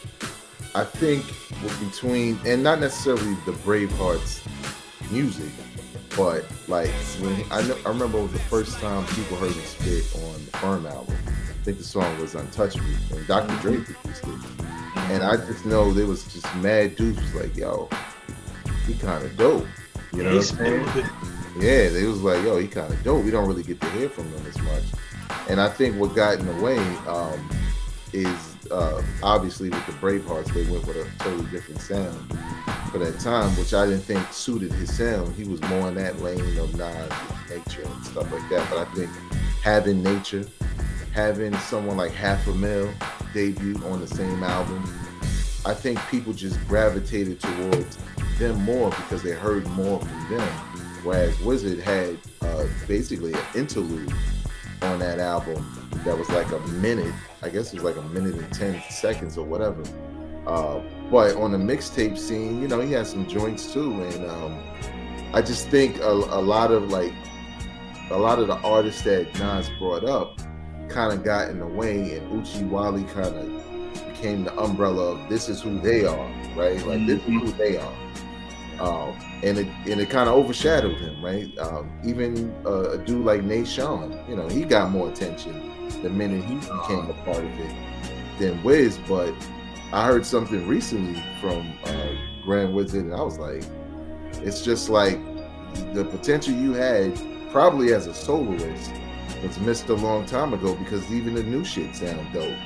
But I don't know if it was just a matter of business or him not being versatile enough to really get the best out of his lyricism with the whole Bravehearts things and the type of beats he had to be over. But it was just, to me, it was surprising that not surprising, but just to see a lot of people like him and name drop him based off of a verse, on the Firm, and want to hear more, and for Nas and Ill Will Records and all that to not capitalize off that interest, but do it for Half a Mil as much as they could, and obviously for Nature.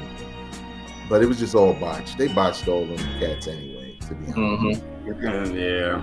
They didn't capitalize off that interlude. I remember when we first heard that, we was like, "Oh, what's up?" We wanted to hear more, and you heard more from Half a Mill, because I remember Half a Mill had the interlude on AZ joint. You heard more from Half a Mill, and you heard more from, of course, like Nature.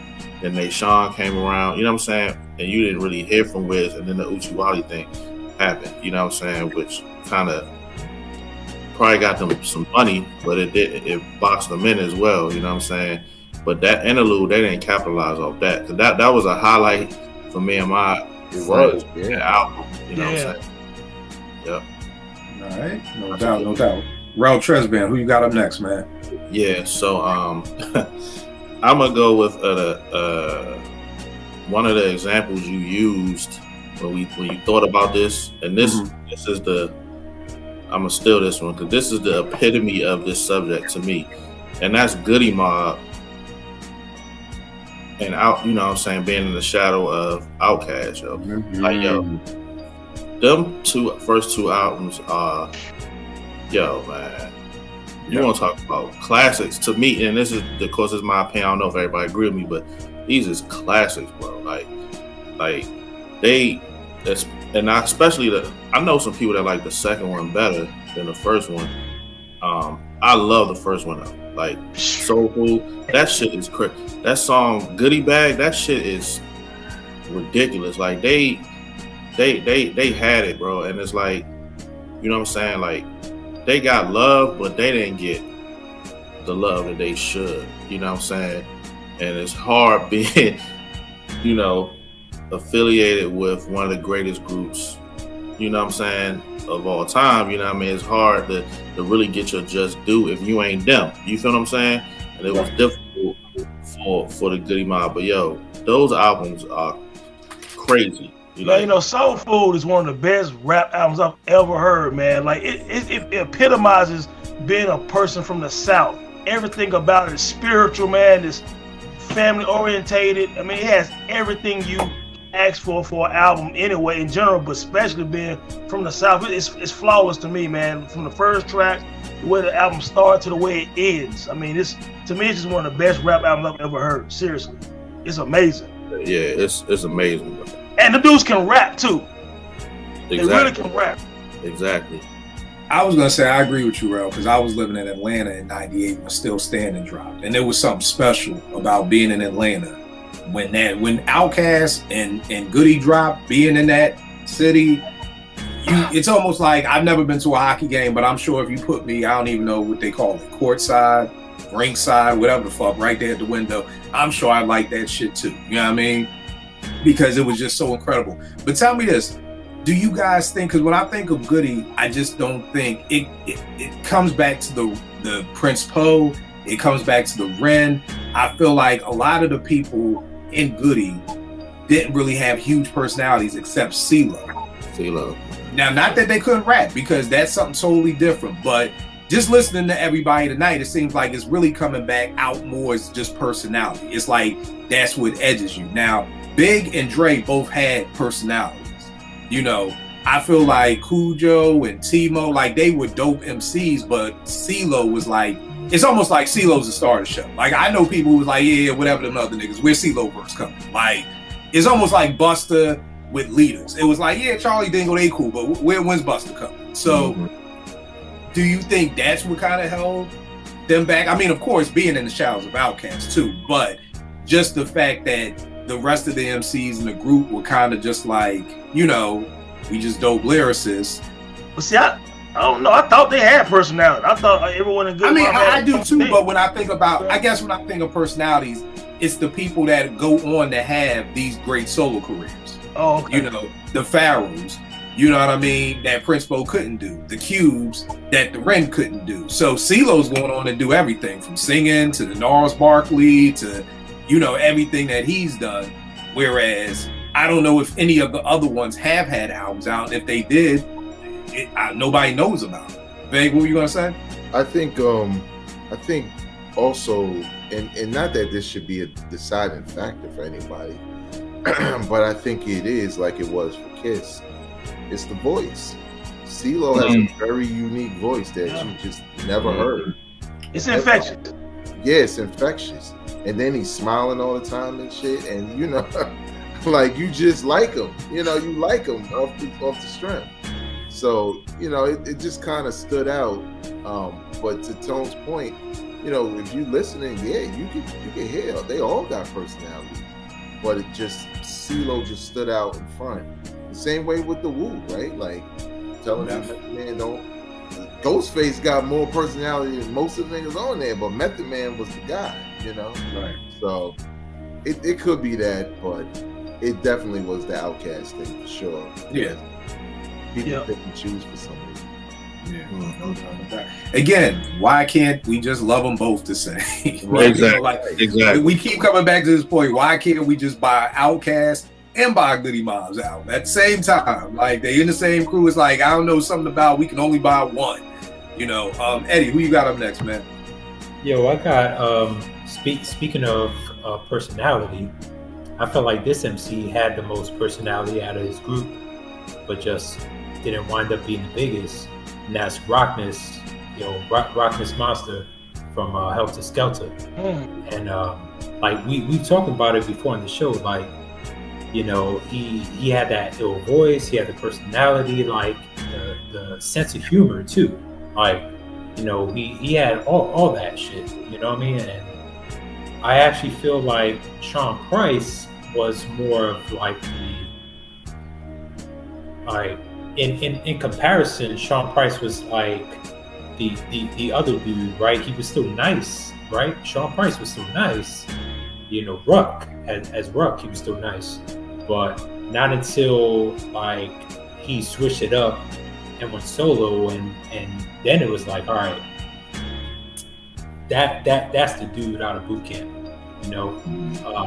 And I think maybe Rockness, like, he didn't strike while the iron was hot. Like if he was gonna do the solo thing first, maybe like the timing was wrong, or you know, I had read something about like they're supposed to do another album, and like, you know, it was like some kind of delay, and Ruck just kind of went and went off on his own, or something to that effect. But whatever happened there, like, it went from Rock being that dude to like Ruck into Sean Price, and he wound up being the face of the whole boot camp, you know? Yeah. Veg, you gonna say something? Yeah, I was gonna add on to Eddie's point. I think that's a really good example because they kind of switched places. You know, Rock was the guy we all saw, and then eventually Sean Price became the guy we all saw. But I did watch an interview with Rock before he dropped his solo. I think it's called Rockness AB, which is actually a very dope album. It's really dope. Rockness After Price, that's what it was. Yeah. And I remember him doing an interview, and he said because he was so popular, he had these bigger deals outside of Duck Down. I think something like with Limp Bizkit and all that. Like he had some huge deals. So he was trying to go that route because he was looking like, you know, we're popular, but you know, there's money, there's bigger opportunities. I think I'm gonna go over here, but it just never popped. Whereas Sean Price just kind of stayed the course. So where Rockness didn't have no material out, Sean Price just started catching fire. And unfortunately, it's like Rock came back to the fold. Too late. Too late, you know, because if they could have did another Helter Skelter at this point, it would have been crazy because Rock could still sound dope and he could still Yeah, it does sound dope. You know? Yeah, that third album was kind of trash. Oh, the one with the costumes? Yeah, the Batman outfit, whatever the hell that was.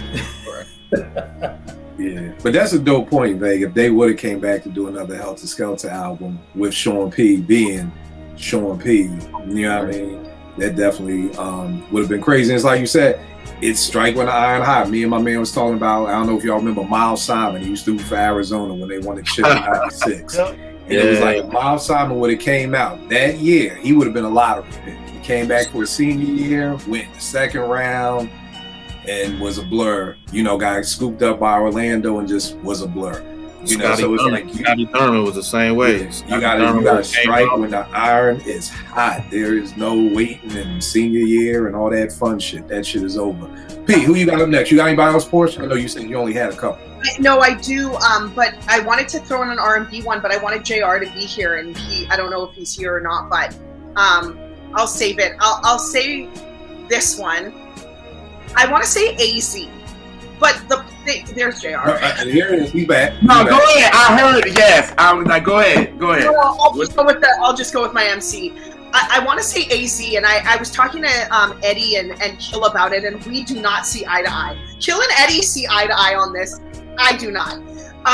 But I feel like, and I can't really place where and why AZ didn't blow up, but I feel like he should have. And he's kind of, I don't really know what it is, but I personally attribute it to Nas. And I don't know, and I don't think it's anything Nas did directly. I think actually Nas did everything right to help catapult AZ's career, but then it just never did. So again, we were talking about it, and Kill and Eddie agreed that it was beats, it's kind of flow, it's, you know, a lot of things, just not having like maybe dope albums or whatever, good albums maybe, but not great albums. And I don't agree. I think AZ had a very dope 4-album run, very dope. And I think that, I don't know what it is, but he's always been an MC that I see in the shadows, still to this day. Even to this day, like I don't know. So if you guys have insight for me, that would be greatly appreciated. You know what? Go ahead, Tom. No, you go, Tom. What could have helped AZ to me personally? I thought he had good albums, dope albums, or whatever. He never had, and I hate to say this, and other people don't like this, he never had no club bangers. You know, so I think AZ might have, some club bangers could have helped him because he had, you know, he was smooth. He had the pretty boy look like Nas. You know, chicks liked him. He was cool or whatever. He could have used a club banger to kind of take his album, or both his first 2 albums, over the top, because I thought they both was good albums, but they didn't have anything that was. Well, Sugar Hill was good, but I don't know. I think he needed some kind of commercial push, and I think Nas did try. You know what I'm saying? I agree with you. It just never popped off for AZ. It just always kind of underwhelmed at some point. Of course, later in his career, he had solid albums, but I don't know if he had anything that was great. You know what I'm saying? I think it slowed him down at some point, but I thought he was going to be a star at one point too. I think the gap between, like, when Do or Die came out, there was like a gap between when Pieces of a Man came out and the promotion. I remember, because I was a huge AZ fan, especially after the first album. I remember when it would be ads for Pieces of a Man and it would never come out. And then I remember that, bro. Yeah, and then he had the single Hey AZ, and then nothing happened after that, and then you get the Piece of a Man ad, and you get it again, and it never came out. In the Source, and you would see it, and then it never dropped, and then it just dropped maybe like a year or two. Like, it was kind of like, damn, like, you know what I'm saying? Like, we've been waiting for it, and then it dropped, and it was like, it didn't get a lot of push like it should have. Like, you would see the ad, and then 6 months will go by, and then you'll see it again, and it's like, you know what I'm saying? Like, I think. For real, it came after the Firm album, though, didn't it? Yeah, I think so. Didn't it come after the Firm album? Did it? Because I remember hearing Mill. You know what? That's a good question. I thought it was after the Firm, and if it's after the Firm, you would think that still gave them a push. Because I know the Firm album's not a great album, but I think it was a platinum album. You know what I'm saying? It was still a big deal at the time because Dr. Dre and Nas and, you know, and Foxy was hot and everything like that. You know, I know it's Phone Tap was fine. Phone Tap too. Phone Tap was huge, yeah. Yeah. And I think too, I see Portia's point at Nas, because I feel like, and I'm gonna go into mine, but I feel like Nas stood in the way of a couple of artists. You know what I mean? Like, because I remember the fucking Dead Presidents video when AZ was in the video throwing the money on the Monopoly table with Big and everything, and I'm kind of like, which one of these kids don't belong here? Like, nigga, why you at the video shoot? But at that point, he was that was his circle. You know, he never had a song with Big or Jay-Z. Right, but that's what made me look at that like, how? But that was the circle he was supposed to be in, and I think especially at that time, you almost had Nas, Big, and Jay kind of blocking everybody. Like, we gonna block all the entrances to the club, and it's gonna be hard for you to get in. You're saying he doesn't have a club banger. I'm saying he didn't have a street banger. You know what I mean? Like, he doesn't have and I know I'm not trying to say this is an easy thing to get. He doesn't have an Ante Up. He doesn't have that song that you just throw on, and he doesn't have a Simon Says that when you throw on the fucking club and everybody lose their fucking mind. You play Sugar Hill, people gonna be like, Sugar Hill, it's a nice chill joint, but we say point, Pete? Problems. Don't people don't that no? Really? Not to that extent. Big enough. No. What song did you say? I didn't even hear you. She said Problems, right? She said Problems. I don't even know what that song is. I'm Back was a big song. But he was on Motown then. It didn't pop off. It was like a one album situation with Motown, I believe, and then he was gone. But I'm Back was a pretty big song at one point. Asiatic was a solid album. I was gonna say the problem with AZ is his biggest records feature Nas. That's it. And I think that's what Portia's saying too. Like, that's you're in the shadow of. Right. Yeah. Money More Homicide, Phone Tap, Life's a Bitch, even The Flyers, right? All of that. I think Sugar Hill was probably his biggest and closest to Something Club, I guess. That would just featured him. But I don't know. It's almost as if people didn't like him if he wasn't with Nas. You know what I mean? Like, it felt like they didn't pay attention to his records. Like, I didn't understand it because he had everything to me. Agreed. Right. I agree with you. Oh my but God. Again, like you said, Tone, he did. I'm just like, in the 90s to me, you needed that Shook Ones. You needed that Master IC. You needed that song that just fucking put the smack down, whether it was a club banger or whether it was Ante Up. You needed something on both sides of the fence, and I just don't think AZ ever had that. Me personally, he doesn't have a classic album, solid albums, but again, it's hard to compete with Nas, Big, Jay with solid albums when it goes back to the point about Rel. You know, you got these five mic, you got generational MCs with Big J and Nas, and you got AZ, who's a great MC, but you're trying to bust into the door of these generational talents. And it's a hard thing to do, especially if you don't have the classic album. It's the resume show again. Like, what's AZ's resume? Like, what is AZ's 3 accomplishments? Life's a Bitch with Nas, like Vake said. You know what I mean? And what would you even say is his next big accomplishment after Life's a Bitch? Crickets. Sugar Hill. Sugar Hill. That's what I was about to say too. That's what I said in the chat. That's what I said in the chat. He's in the shadow of Life's a Bitch, even though his debut album, like, people like his debut album, but it was all based on, like, Life's a Bitch. That's why I'm kind of like, I don't blame it on Nas, because if it wasn't for Nas, if it well, wasn't I don't think it's a blame. It's just he's in the way, like Pharrell. Like Pharrell saying, Chad is the shit, but Pharrell's in the way. Even though he's not hurting it, but just you being who you are is actually hurting the situation.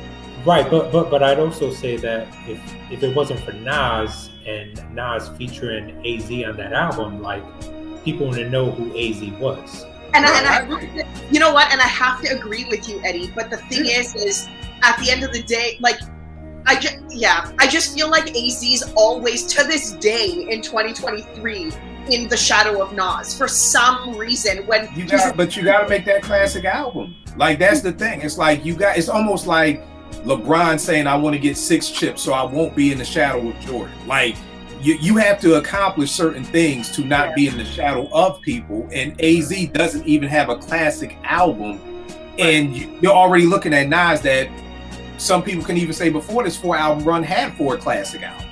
And you know what?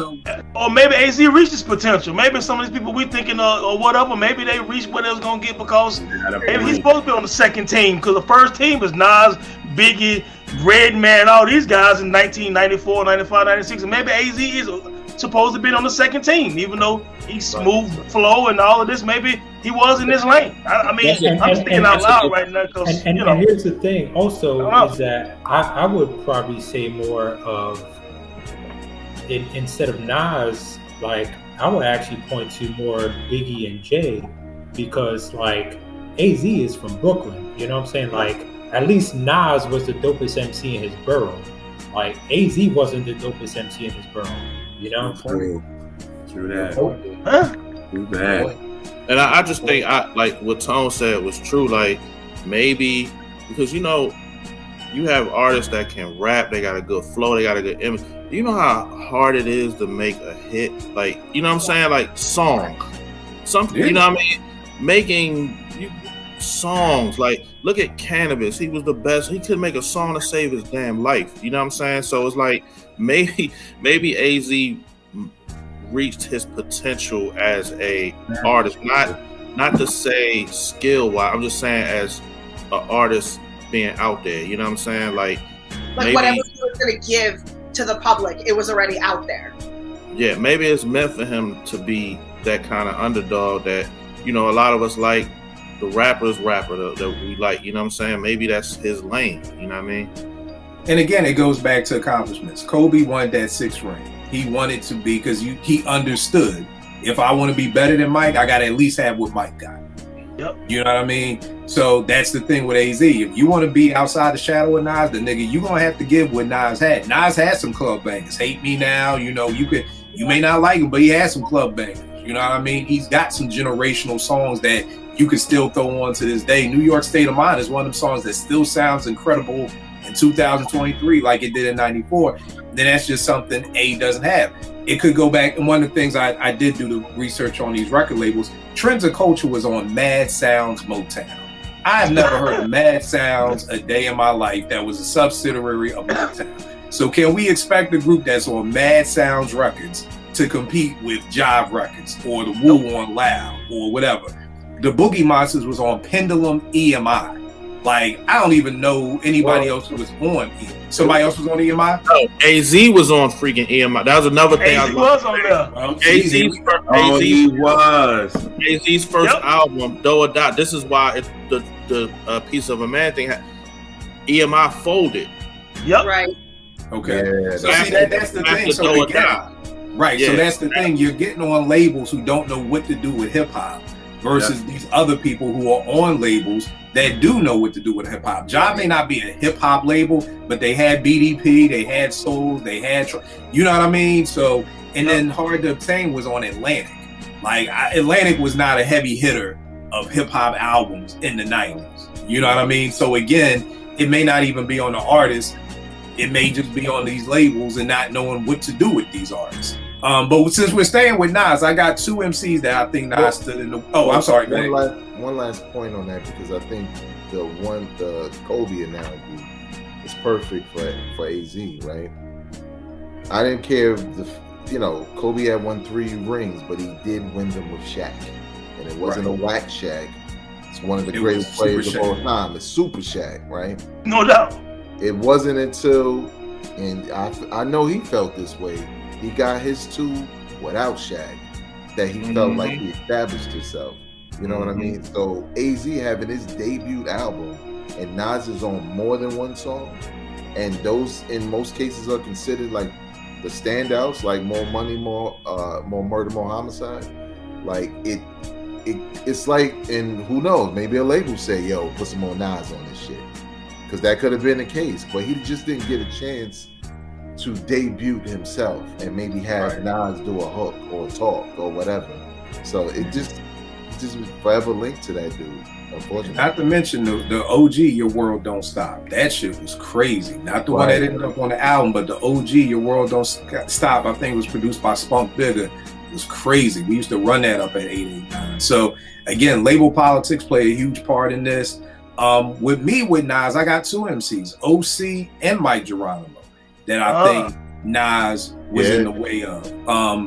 For a split second, and I mean a second, for a 0.5 millisecond, after that shit was real came out, Mike Geronimo's name was kind of buzzing a little bit more than Nas. Now this is before Illmatic, of course, but just for a split second, even if it was just for a day, Mike Geronimo's name was being mentioned as one of the dopest MCs out of Queens. You know what I mean? And then Nas knocked that shit out the box.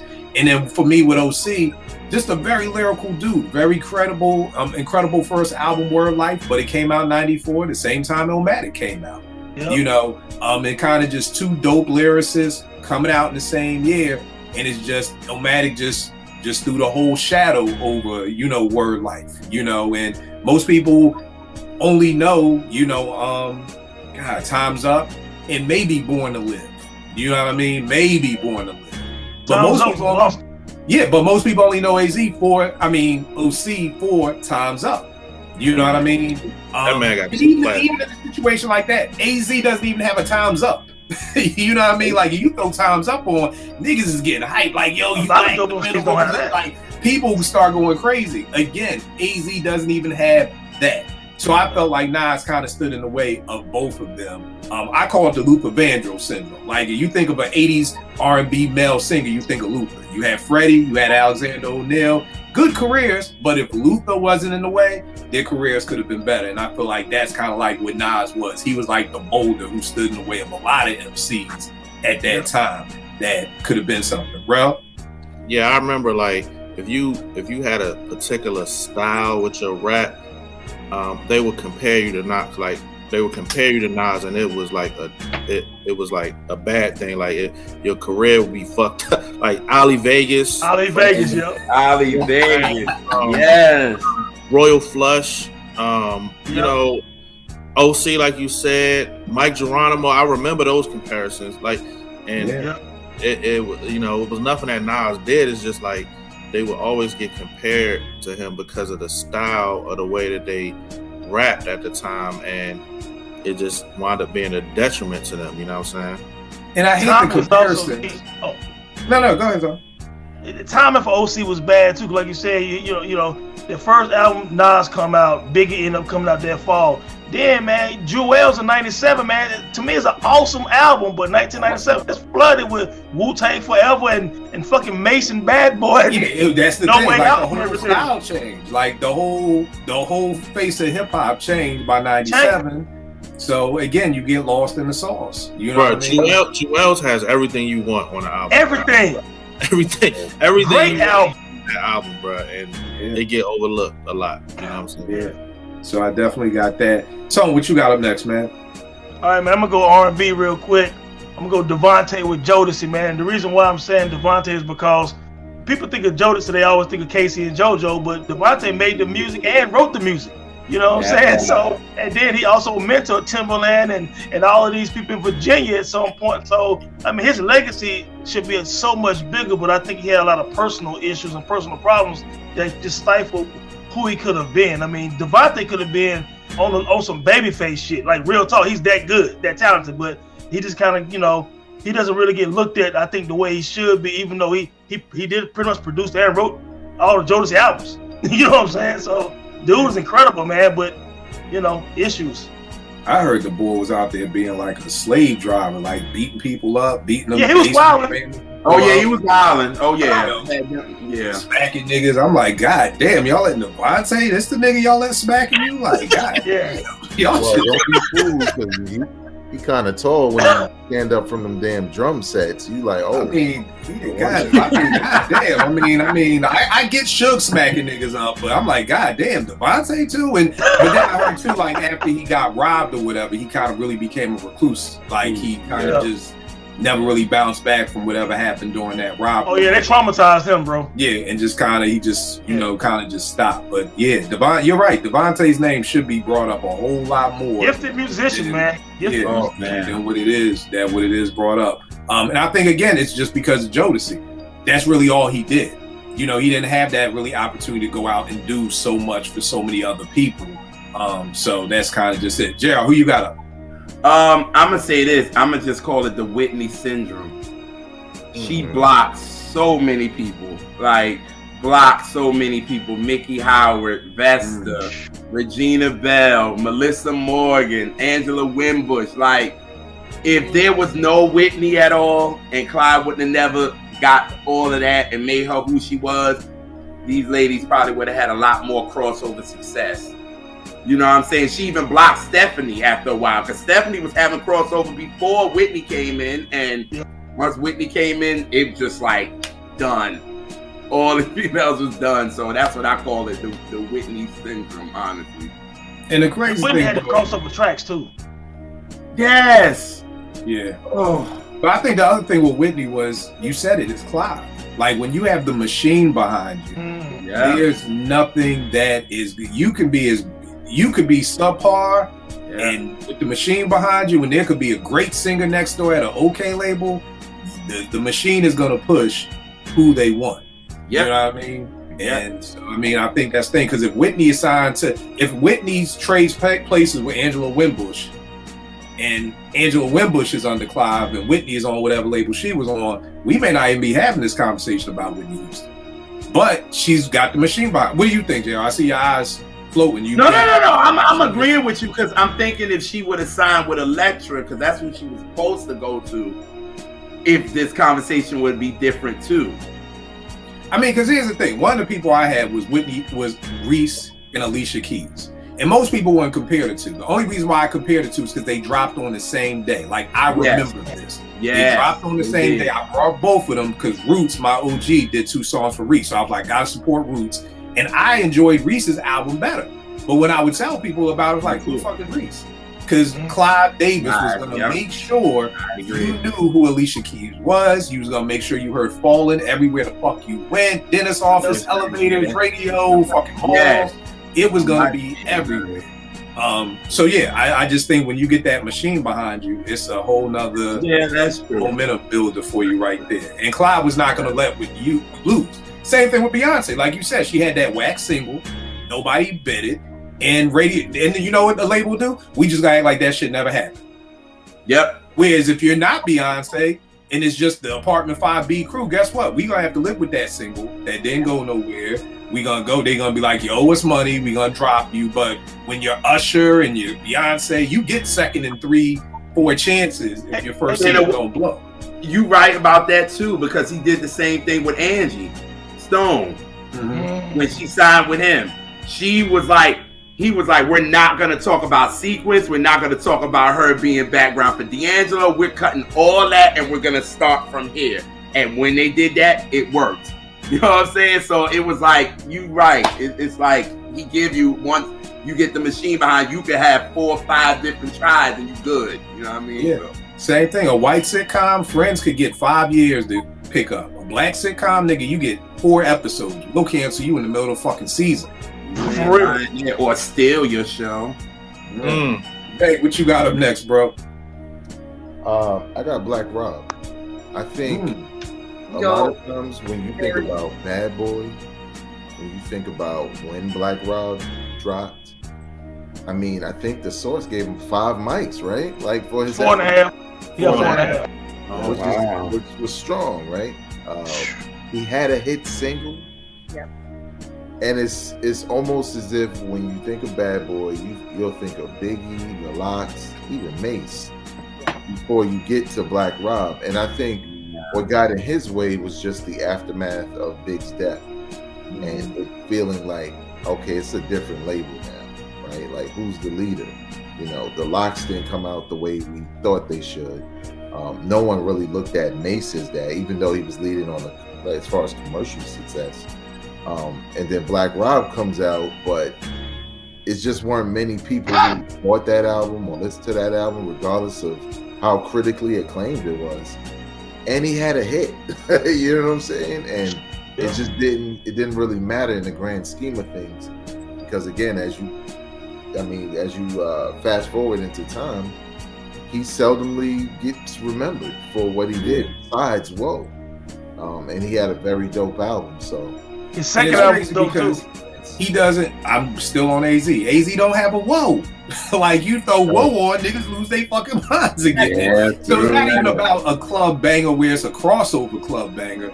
It's just, I was in New York with Evan. The car driving by was blasting Whoa. We all like, yo, that was the shit. Like, it's just the energy of that song. That's not fast. It's nobody in the club is dancing their ass off the Whoa, but the energy of that song was just so crazy. And I can test. I'm a testament to that, because I think after Big died, I stopped really checking for Bad Boy hip hop wise.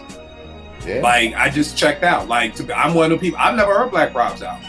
You know, I never heard G Dep's whole album. Like, I literally checked out a Bad Boy after Big died. I still kept checking for the R&B, but hip hop wise, I checked out, and I think a lot of people did. You know, like you said, vague. So hey man, that life story incredible, bro. I need to go. I need to check. I need to tap in. I need to tap in. Bro, who you got up next?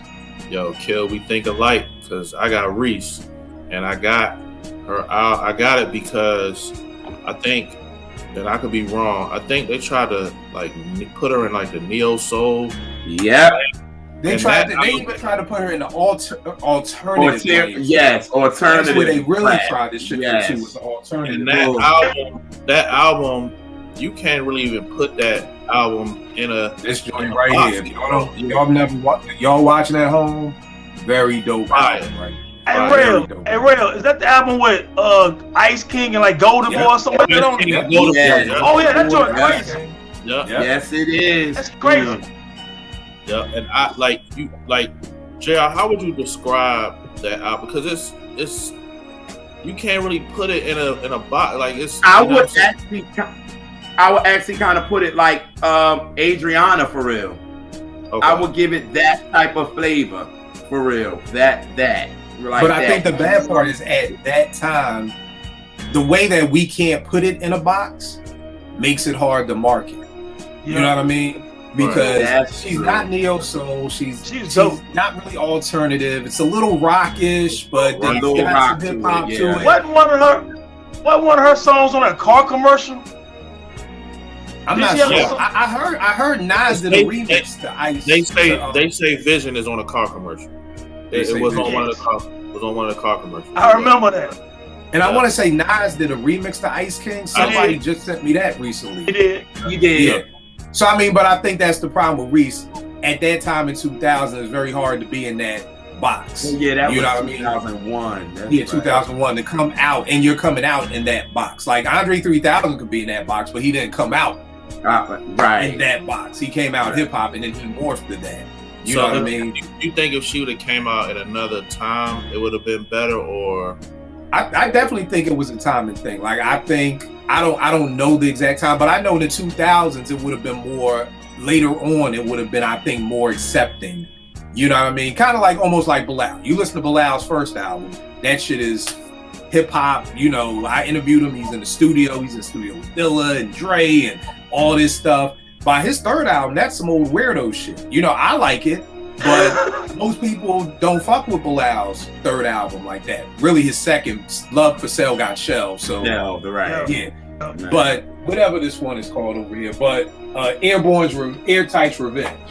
This, like, when I heard this for the first time, I was like, yo, what the fuck? Like, I had to like give it some time to grow on me because this is not Firstborn second. It did, yeah. And if this dropped first, I don't think Bilal does. You know, becomes a household name because this was kind of really out there like that. Okay. Whereas you listen to Firstborn second, you hear Soul Sister and, you know, the joint that Dre did, that Kiss got on the remix, Fast Life, that Kiss was on the remix. So, you know, and I want to say Bilal came out in 2001 too. So again, it was a very much, if you were going to try that neo soul thing, you had to make it very hip hop-ish. But like I said, Bilal morphed into this versus Reese just coming out like this. And people not really being ready for that. Who's gonna be Reese's target audience though? I don't know. That's a good question. I don't know. The target audience. Who's gonna be Reese's target audience at any point when she dropped? That's why I think when Kill was like, she should have came out maybe around like the 2004-ish. And see, I don't know the year. I just know that music has opened up much more. You know what I mean? I remember that there couldn't be a time when, what's my man Frank Ocean, when it was like, yo, he's gay. That would have been enough at a point to say, well, we closing down the doors. Can't be gay no more. Right. Music has opened up. The world has opened up to be like, okay, Frank Ocean's gay, no problem. Tyler Creator goes both ways, no problem. You know, but try to do that shit in 1996, you know, it's like, that's a death sentence to come out as the gay singer, you know, so I don't know the year per se for me at least, but I just know later on in the 2000s, things opened up and people became, their ears opened up. And it's like, oh, this is different, but I like it. You know what I mean? Tyler isn't your regular rapper, you know, but it was like, oh, you know. So I think that that's the problem. Tone, I don't know who our audience is. Probably more, maybe even more white folk. Did she do something with Talib Kweli? Yeah. She was fucking with him, but then like she sued him for like idol worship shit. Yeah, they got they had a group called Idol Worship. You know what I mean? Worship, yeah, sorry, yeah. So maybe if she would have came out with Celeb on some hip hop shit first, again, it's just you need that springboard. You know, I just don't think in 2001 people were really ready for. They weren't ready for that.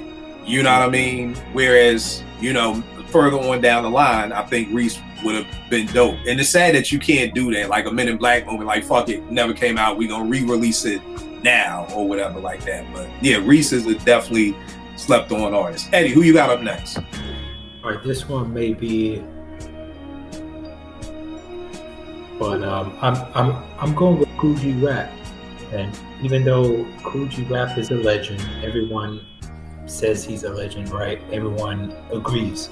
But you think of when Kool G Rap came out, like you had, you know, Big Daddy Kane, you had Rakim, you had KRS-One, you had Public Enemy. I mean, all of them artists got way more, I guess, shine than Kool G Rap.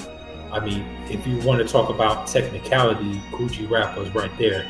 As far as like long-lasting appeal, his influence on other MCs, Kool G Rap is all there. But at the time, Kool G Rap was never the top of the pack as far as MCs. Like there was never a moment where you would say Kool G Rap is the dopest MC walking the planet, because there was always another MC who was kind of blocking, and that's why I mentioned him. Not saying he wasn't a dope MC or he's not one of the greats, right? But I'm just saying, like, he has the talent to be like the dopest MC walking the planet Earth, but he never was that because there was always another MC to block him. Right. I know what you're saying. Makes sense. I know a minute ago, Kel was on here. You saying like G Rap is slept on. You know what I mean? At first it was like G Rap, but it's like, I guess if you look at it through the lens of it being like you said, there was never a time when you could be like G Rap was the dopest. You know what I mean? Because there was Rakim, there was Kane, there was KRS. Now I feel you on that. Porsche, who's your R&B person for JR? Okay, so it's not a person, and again, I was going to consult with JR first, but now this is going to be a surprise, and you'll set me straight, I'm sure. I think that there was a group, and I don't know if you guys have heard of them, but there was a group called 4 p.m. that debuted back in 1995. And 4 p.m.'s claim to fame was that song about love? Yes, and I'm a magnet for this kind of stuff. You guys know that. So as soon as they did a cover for Sukiyaki, I gravitated to it. I absolutely love their voices. That song is just adorable. It's so heart-melting. And I was like, no, these guys can do this. These guys have it in them to be like, you know, a boy R&B group. They did have it, but these guys debut when Jodeci, you've got Boyz II Men, you've got As Yet, you've got Shy. Like, there was just too much of that. Not the same because they're all different, but that lane was full. There was no space for 4 p.m. in that lane, and I feel like Sukiyaki was a cover that they did, and they did a great job with it. And that should have, and I think it's one of those things where, you know, the label lets you take your shot, and if it sticks, then we'll see what we can do with you. Like, if they couldn't chart, and I guess I hate talking about charting and all that kind of stuff, but I think in R&B in that time it really mattered. Like, if you didn't chart for the label, they weren't gonna pursue that. They weren't gonna help you anymore. You just fulfill what you had to fulfill, and then away you go. And I think that's what happened to 4 p.m. because, yeah, I mean, they had they had the formula. I think it was just a used formula, if that makes sense. And how was their album? How was the album? I mean, again, it wasn't spectacular. It wasn't like, oh my God, I need to go and everybody needs to hear this. Of course it wasn't, but it was good. It was good for what they were, like lovey-dovey, R&B, that like genre of, and that topic, you know what I mean, subject matter. they were good for that, but they just weren't good enough. You know what I mean? So I want to go with 4 p.m. All right, no doubt. The last group I got is Houdini, and I think what was blocking them was Run DMC. You know what I mean? And again, not that they didn't have a solid career, but the 2 MCs and the DJ, and you know, both was using Larry Smith, God bless the dead, as a producer. You know, even in some of the similarities, you know, you got Houdini with Big Mouth and Run DMC with You Talk Too Much. Like it was very, very similar, you know, along the ways. But I mean, at the end of the day, it was just fucking Run DMC. You know what I mean? So it's like Houdini was always going to be. You were never going to get a time when Houdini was going to tour and they were going to be the closing act above Run DMC. It was always going to be Run DMC and everybody else. But I definitely think, because I mean, at one point in time when we talk about hits, probably prior to Raising Hell with Peter Piper and My Adidas, Houdini had big ass songs like 5 Minutes of Funk and The Freaks Come Out at Night and One Love. Like these niggas had huge songs, and I would honestly, I don't know nothing about the charts in the 80s. I was a kid. I just know that these songs may have been bigger than King of Rock. You know what I mean? They may not have been on MTV. I'm not saying that, of course, but One Love was a huge song. You know what I mean? And again, they could, I just think at the end of the day, it's just kind of like, not Jazzy Jeff and the Fresh Prince where they were just alike, but they kind of were. It's like these 2 MCs and your one DJ. What you got, Veg? I think, Tone, correct me if I'm wrong, I think we did an episode on Houdini on that time of hip hop. And I think you're right, Kill, and I'm willing to bet there's times where they were ahead of Run DMC on the charts.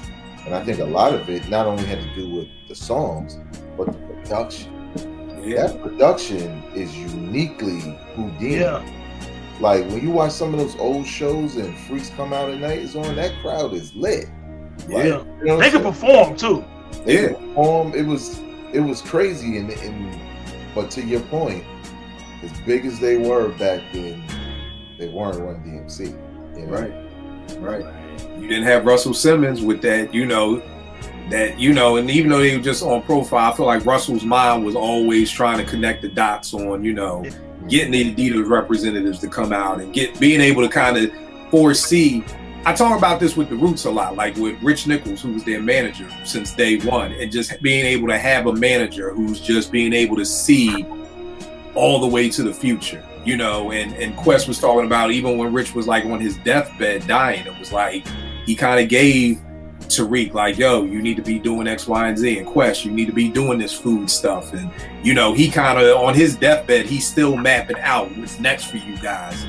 It was Rich's idea to go to Jimmy Fallon, you know what I mean? So I think when not too many groups had that visionary, like Russell was that visionary, you know what I mean? And I think one of the reasons why the Roots are still here in the ways that they are and doing so much, whether it's investing in Hamilton or doing the different things that they're doing, a lot of that really comes back to Rich Nichols, God bless the dead, who was their manager. So, but yeah, Houdini was huge. And a lot of people, hell, if we think Run DMC don't get the credit they deserve by these young boys, Houdini don't get.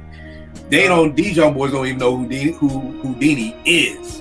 You know what I mean? So, but I definitely think Run kind of stood in the way. Tone, who you got up for your last joint?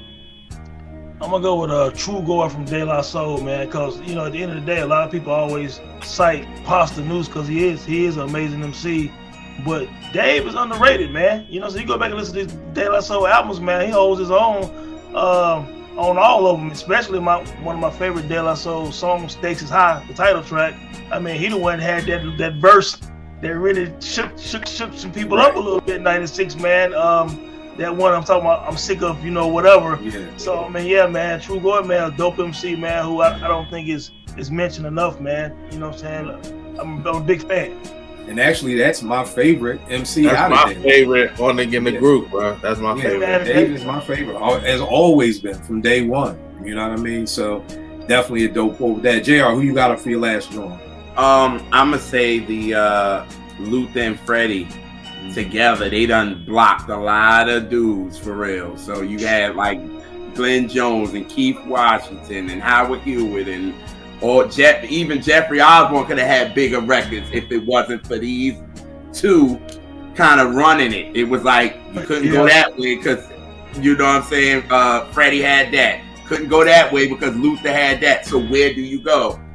Then you know, in 90, 92, somebody came in and that changed everything. And then you know, Right. so, yeah. But you also had Aaron Hall that actually helped change it too. So, but yeah. Like you said, it's like niggas trying to jump you after school. You trying to get home this way, niggas that alley, they down this way. You ain't got nowhere to go, man. So you like, fuck it, let me just keep trying to make these songs. Bang, who you got up? I have one that's similar to what Eddie did with Rod Digger. That's Rhapsody. I think she's the Rod Digger of today, right? Yeah. You have Megan Thee Stallion, you have City Girls, you have Nicki Minaj, you have Cardi, all Glorilla. Like you got all these ladies, you know, doing what they do, getting all the shine. And you know, and even though everybody respect Rhapsody, she just doesn't get the look she deserves, especially after, not necessarily after the Grammy nod, but the album she released after that, where she showed a lot of versatility that was dedicated to ladies. I think it was called Eve. Yep. That album was incredible, but nobody cared. You know what I mean? Coming off a Grammy nod, this is probably your best work, showing versatility. Even in some cases, showing a little more sex appeal, you know, and how she presented herself, but just not like the rest. But it just didn't matter because it's almost as if that's what you had to do. Well, that's what you have to do today as a female MC to get mainstream attention. And even Cardi B co-signed that. So it's unfortunate, but shit, Cardi B also said the truth. Like, I was trying to rap like that before, but y'all wasn't paying attention until I started. Yeah, she did. She gave a love. Right. Like, then I started rapping about sex, and then y'all all paid attention to me. So, it's terrible, but it happens. Facts. Right, what you got for your last one? Just a personal one. I'm gonna go with the group Illegal. And I'm gonna go with Illegal because out of all the kid groups, they rap the best out of all. They rap circles around all of them. You know what I'm saying? And it's like they ain't get the shine. And then like I remember when Jamal album came first, his solo drink came, like Phase Them All and Last Time No Breaks. Come on, bro. Come on, bro. Like, Illegal was fire, and I think they were too authentic and real for that time when you had to have like some sort of gimmick and wear your shit backwards and you know what I'm saying, be a chameleon and so you jump think around. the other kids groups kind of stood in their way? Yeah, because they were the ones that were successful, but they were all gimmicky. You know what I'm saying? What was Illegal's gimmick? They was just nice. You know that was hard. Yeah. And We Gets Busy still bangs to this day, and I love it because they came in dissing everybody. Yeah. It came on Eric Sermon, didn't it? Yep, that was Eric Sermon did We Gets Busy. Yeah. Now Malik ended up going over to Death Row, didn't he? Yeah. Right. And it's crazy that neither one of them had that next career, because I remember Illegal, I looked at Malik like a baby Tretch and Jamal like a baby Redman. You know what I mean? So it's like I really thought that they both was really, really gonna pop. And like you said, you know, Malik was on Doggy Style. So I thought he was gonna get some stuff popping out there with that. Jamal album was dope though. He had that Fade Them All, and then Pete Rock did the Fade Them All remix. Yes. I mean, he had a little buzz on the East Coast at least for a minute when that joint came out. And then he got down with Def Squad. Nah, he got down with Flip Mode. Who was he with? He was with Def Squad. He was with Def Squad. So they had the Def Squad versus Flip Mode song with all of them. Right. All right. Yeah, that's a good pull. That's a good pick. Eddie, who you got for your last joint? All right, let me think. I think, and I'm gonna go a little different with this. And I think this is a situation where an artist got held back by the group they're in, and I think it was Elzhi. And I think Elzhi because he was a member of Slum Village. He was a member of Slum Village after Jay Dilla already left the group. So he wasn't an original member. And I feel like a lot of heads stopped checking for Slum after Jay Dilla left. You know what I mean? Right. And I also think that initially the music that Slum was making with Elzhi in the group, it didn't show the amount of talent that Elzhi had, you know, and I even think like Elzhi's solo stuff, like eventually like he kind of showed his technical ability and all that stuff, but I just feel like it didn't do him any justice. I feel like he kind of maybe he should have just started off solo and kind of had his own identity, you know, straight from the bat. So that's why I'll say that. And he also did. Wasn't Elzhi solo first before he joined Slum? Like I thought he had a project out before he joined Slum, but I don't know. I'm asking.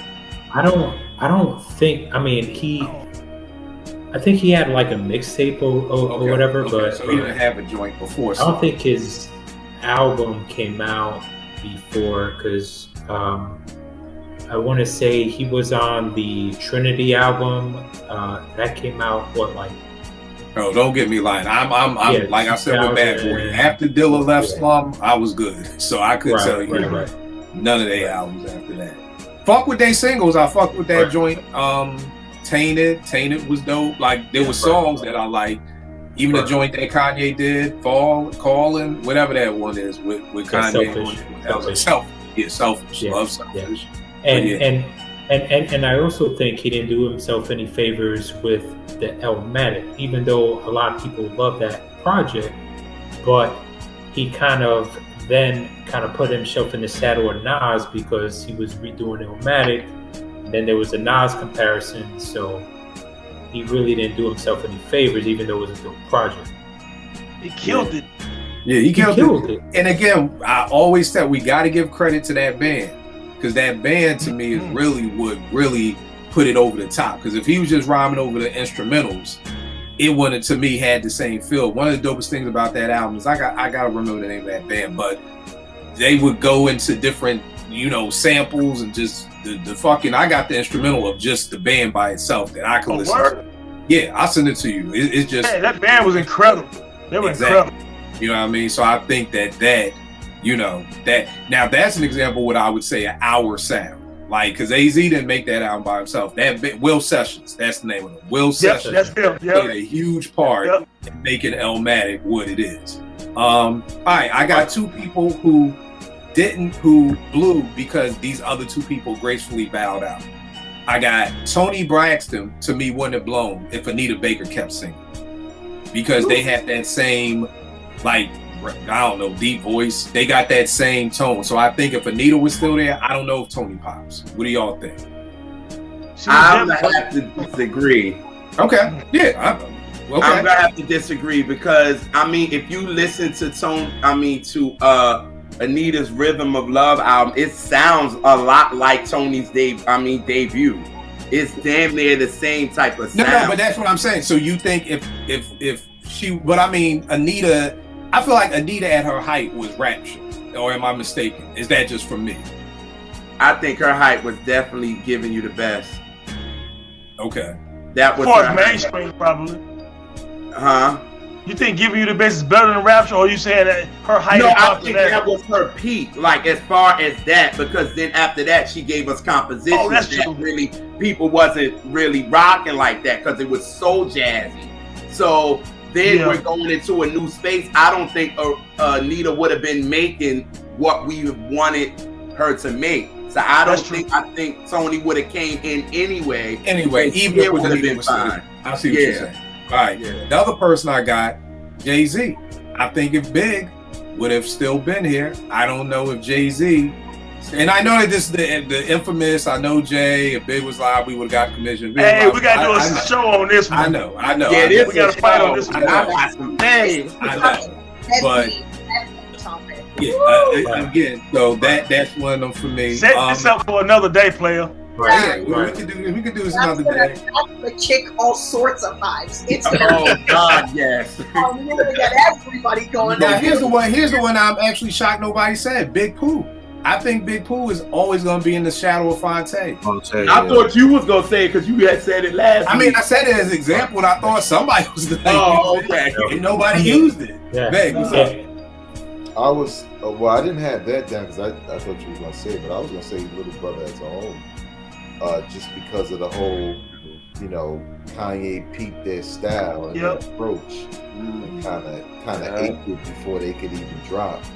So it's like, people loved them, but Kanye already got in the lane before them, and it was just him. They did a little tour together too during that time.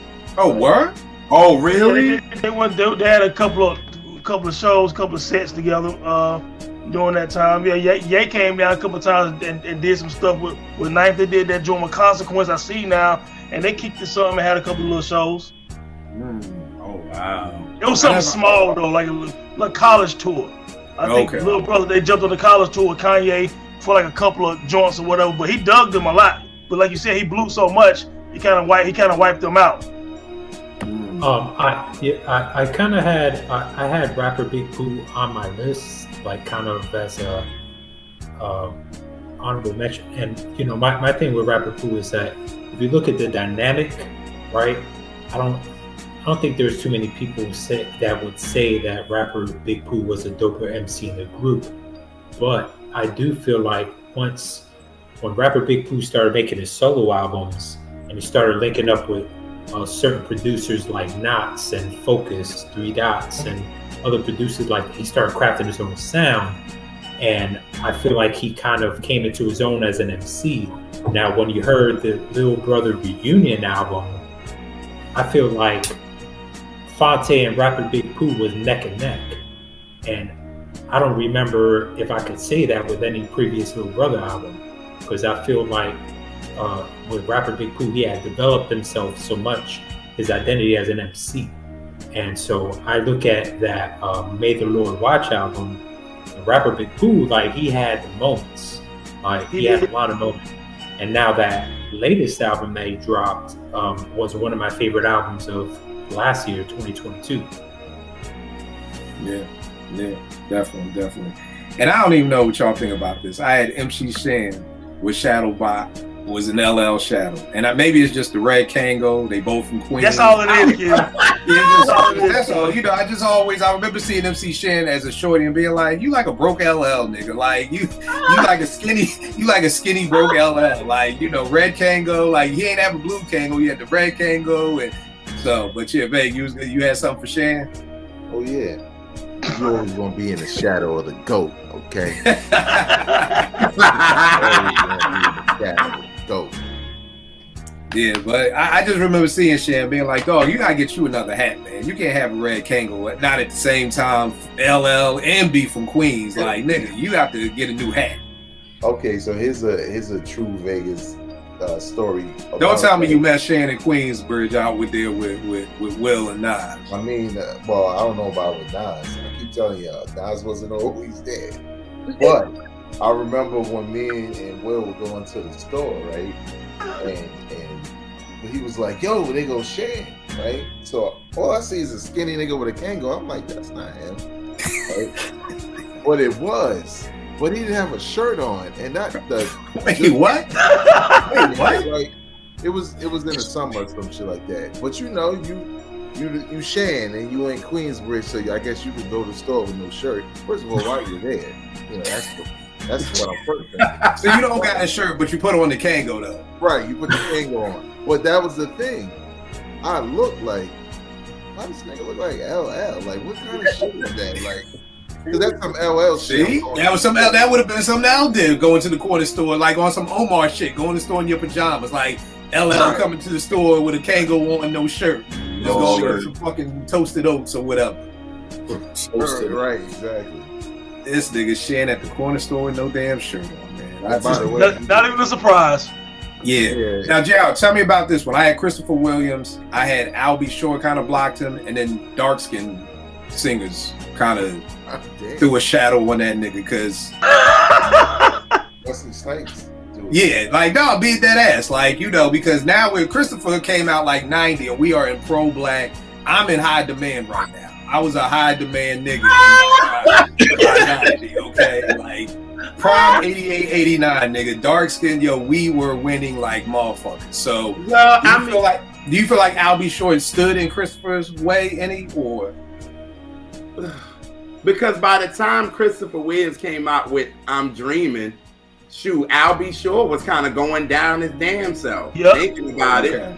So I just say so it's almost like he passed the baton, and then the dark skins came in and kind of. I think once Aaron came in with Guy, it changed everything. Everything changed. That's why that album came out a year after Albie Shore. So Albie Shore got his time, and then once Guy came out, then Bobby, it was done. Like it was a wrap. Like, hey, JR, which Guy album was that? Was it The Future? No, in 88, the debut.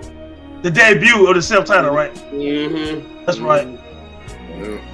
All right, no doubt. Dope show, y'all. Vague. Where can they get at you? Where can they tap into everything at, man? All right, you can follow me on Twitter, Instagram, and TikTok at Vegas World INC. And you can check out my podcast, Hip Hop Down Podcast, a weekly news podcast, not only available on all streaming platforms, but also now available in video form on YouTube. Please watch the Keith Murray Stop Talking, please. Oh no! I love that episode. I love that episode. This nigga Keith.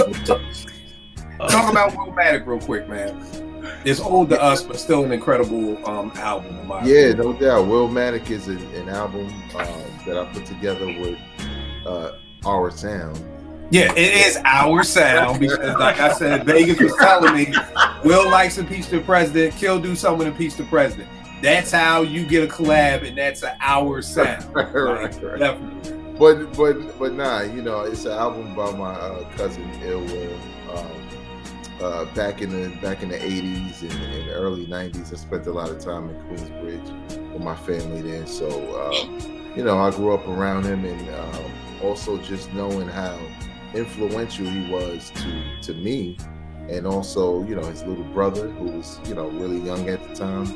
Obviously, Nas, Jungle, Wiz, you know, all his friends, and as popular as he became as being Nas's friend, who passed away and inspired his music, I just felt like people needed to know a little bit more about him, beyond being Nas's friend, beyond being the friend that died, to get closer to him. And, you know, no better storyteller than his family that could actually rap, which is me. So I just go through, you know, it's an EP, it's an interview type setting. And I just go through the different things I remember about him, the things that affected me, and that whole time in that relationship. And I tried to capture that, and Kill did a great job of providing the production to help me write what I needed to get out about him. And one tidbit about that, for years, you know, I would write a verse. A couple of times I wrote a song, but I think this was the best I ever done because I got to really flush out my feelings about him and his impact on us as a family. And it was great. And, you know, my Aunt Versi loved it. You know, they bought all the t-shirts, and she appreciated everybody who supported the album. She got all the money. Trust me, every time, I don't care if it was $15 came through, she was like, "Oh, thanks, Steve." That's my name, by the way. My name is Steve. Because again, all proceeds go to Vegas's aunt. So right. All proceeds if you buy the album. Right. If you go to Bandcamp, Vegas World, inc.bandcamp.com, you can support the album there, and you can also go to iTunes because it's available there. So check it out, man. If you want to know a little bit more about Ill Will, you heard about him, you know, check it out. It's a good project. I'm proud of it. All right, no doubt. World Tresvan, what we got going on, man? Well, you gotta rub the hands. Yeah, yo, come on, bro. Exactly. Put the phone down and do what y'all you do, really man. Come getting on, into man. this, like, for real. Listen, you know, all the ladies, y'all can reach me at I'm telling you that you know the lip licking is coming next. You know his nigga man is LL, so you know that's coming in a minute. Yeah, I'm shocked we ain't seen that already. You can reach me at Uptown Rail 215 on Instagram, JBen215 on Twitter. This nigga really think he on the Quiet Storm on Power 99. For real, like This nigga is really dedicating the song. Like, yo, I'm gonna dedicate this next song, you know, to my girl. But yeah. So that's where you can reach me. I finally got a date. I'm gonna put my album out. I'm on, getting there. So it's gonna be February 10th, and after that, then I'm working on the Rel Tresvant crossover R&B album. Yes, sir. JR, you coming down for these sessions, bro? JR, I need you as a curator. A&R, exactly. You West Side Gun. You curating this album. Oh, God. You are West Side Gun. You are curating this joint. So get ready. Eddie, where can they get at you, good brother? Yo, man, catch me on Twitter at EddieD80, Instagram at Freestyles. All right, Porsche, where can they get at you? On Twitter at Cherchez La Porsche. Oh damn, y'all just going real quick. JR, what's going on with the R&B? It's simple. It's like Porsche, there you go. That's it. Next. The R&B Raps on Instagram, R&B Raps on Instagram, R&B Raps on Twitter. Here's Brother Soul on Instagram. Here's Brother Soul on Twitter. We ain't got a new one this week. We taking a little break with it, and then next week we back up and running because we will be doing a episode with Zoe that's coming out, and I might as well tell y'all it's Welcome to Detroit with Dilla. So that's gonna be for his birthday. We're gonna bring that out on Dilla's birthday, so that's coming. And we also did the A. Marie joint. That's why I ain't say too much because I was like, But yeah, we did that with Zoe, so that's coming out soon. So we got some stuff that's coming out too. So yeah, just wait on it. But yeah. All right. So where can they get at you, good brother? Just Twitter at Tony the Dome, and it has the links on there to the website, podcast, everything, man. So just check me out on Twitter. It's all there. All right, y'all already know what it is with me. Kill 889 Twitter, IG. I will check y'all next week, good peoples. Yeah.